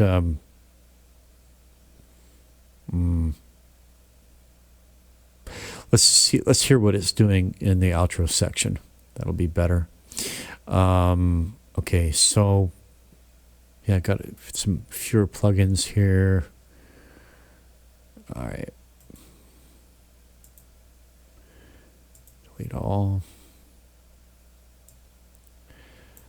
IDX, of course. OCD2. Air Windows. Stonefire. Nova.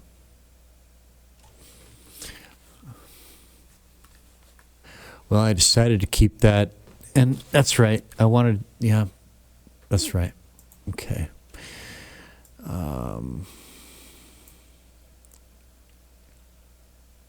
Chat playing again.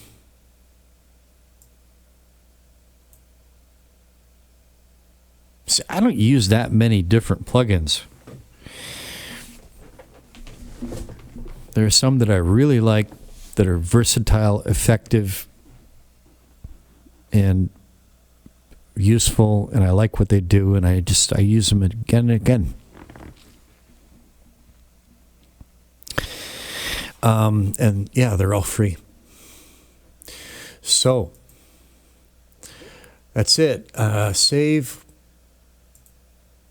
and let's check out this OCD2 in the outro.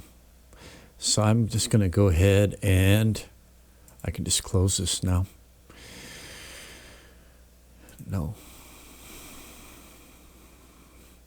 Now we can just look at,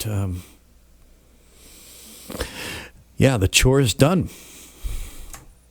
Shift F. There it is. All right, so here's that outro.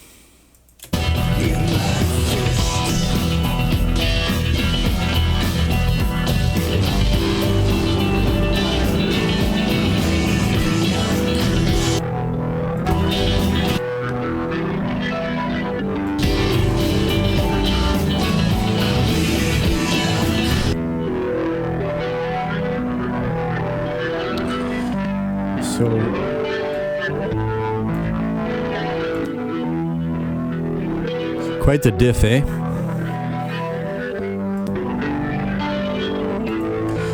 It's great for just adding growl, rumble and growl. And you can add, like a lot of sub bass stuff if you want.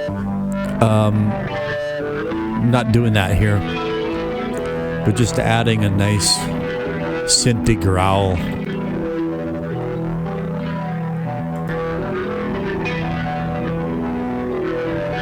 It's got some pretty cool presets, that many, really tweakable.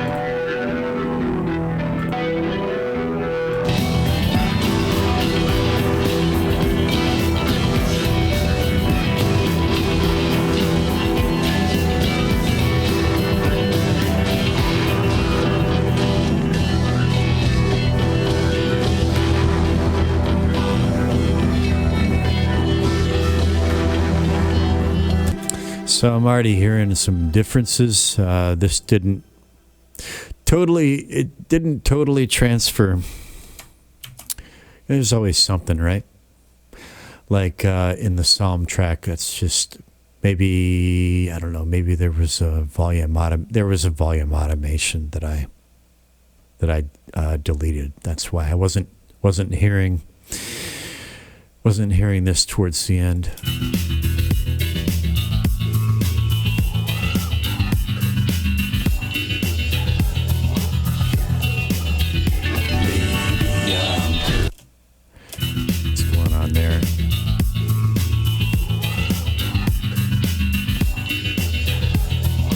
Oh, yeah. Yeah, let's see. That's something that I had to fix right there. Right there. Uh-huh. So, just little things, little strings to tie. Is that the right expression? Man, it's late. I'm still a night owl. Too much of a night owl. Okay. There we go.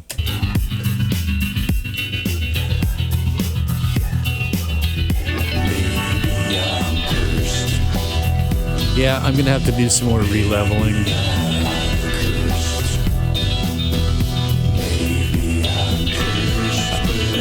That's too loud. That's too loud. I don't know why. I mean, I was meticulous. I transferred everything exactly, but you know how this is, right? Here comes that power 8.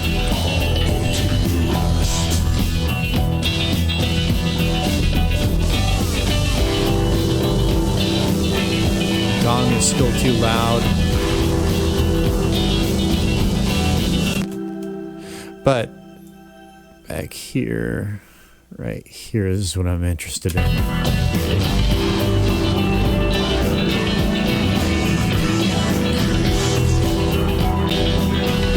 Alright, so. Alright, yeah. Yeah, there was. Alright, so show lanes. There was some volume drawing here. Bring that up to like what?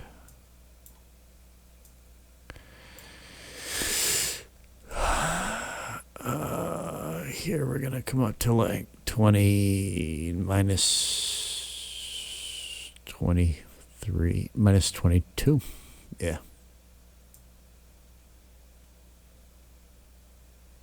Let's delete this node. Okay, and then another slight boost. This is where it starts. They all went to heaven in a little rowboat.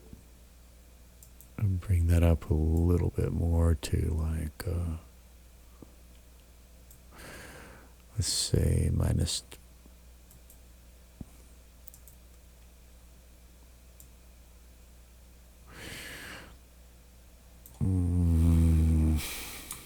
19. Wrong one. This one.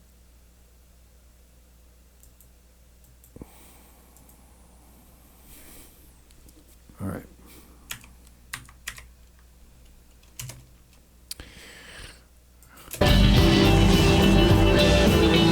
That's right.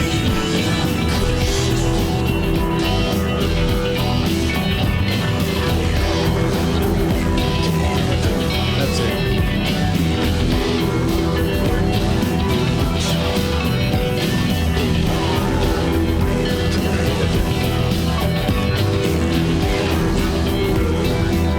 Maybe a little too loud. But where am I peaking? Minus 3.5. Let's see how this fades out. I mentioned that the outro has a volume drawn fade out that I'm not sure about. Down here.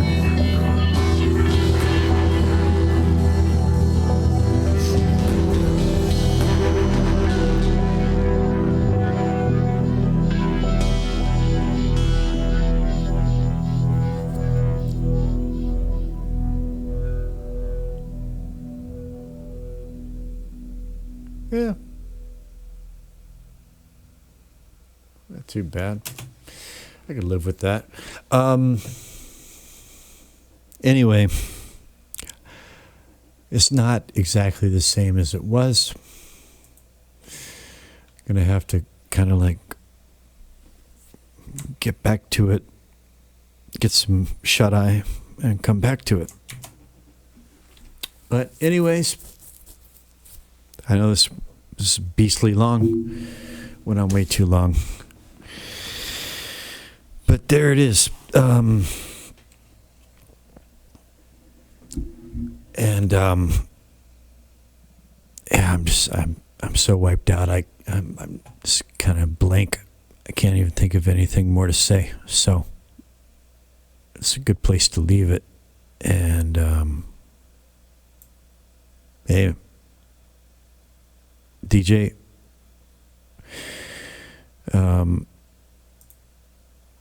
I mean, it's not that I've learned to be very comfortable being solitary. I am a bear. But it does get kind of lonely sometimes. I don't have any ambitions. If I could just find like a dozen people in this world that get what I do and perhaps even appreciate some of it, are willing to listen to it, like, that's, for me, that's success. And then there's also the matter of collaboration. I'd kind of started to collab with this painter, this artist in France, who also does electronica. I'm normally not a fan of like electronic music, but he's a real artist, this guy. I like what he does with synths, subtractive synthesis, and like he treats it as an art. And I contributed a slide guitar part to one of his but then he lost his wife, and poor guy. I just think he needs time. So we kind of had a project that we agreed to work on, but he hasn't been around. But again, he's going through grief. But just trying to say, if you're still here, if you finish this, I'll be amazed. You probably could just skip through large parts of it, but yeah, DJ, that's right, DJ, right? You know, I'm fine sailing on my own, but it, with the right people, it is nice to collab. You just work on something together. That can be really rewarding.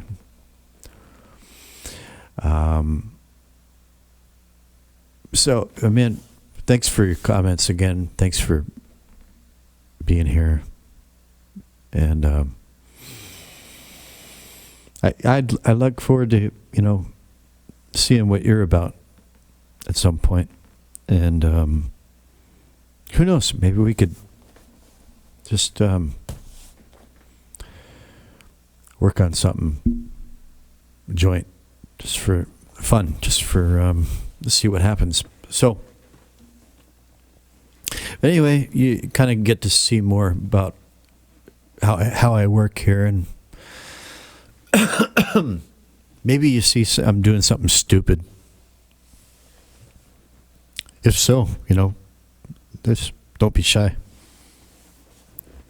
If you see me making some basic mistakes or something I could be doing better, let me know what you think. Okay, that's it. I need to go feed the rabbit and try to get a few hours of sleep.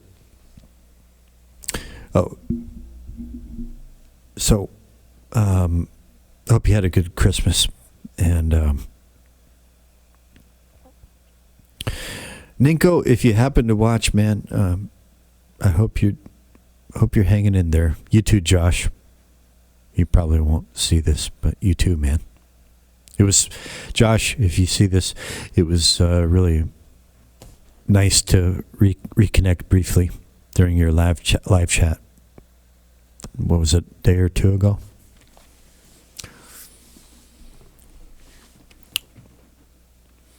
You seem kind of a little bit tired. You seem a bit tired, a bit weary, a little bit sad. But overall, looks like you're hanging in there. So be well, friends. And yeah, see you on the flip side. Over and out.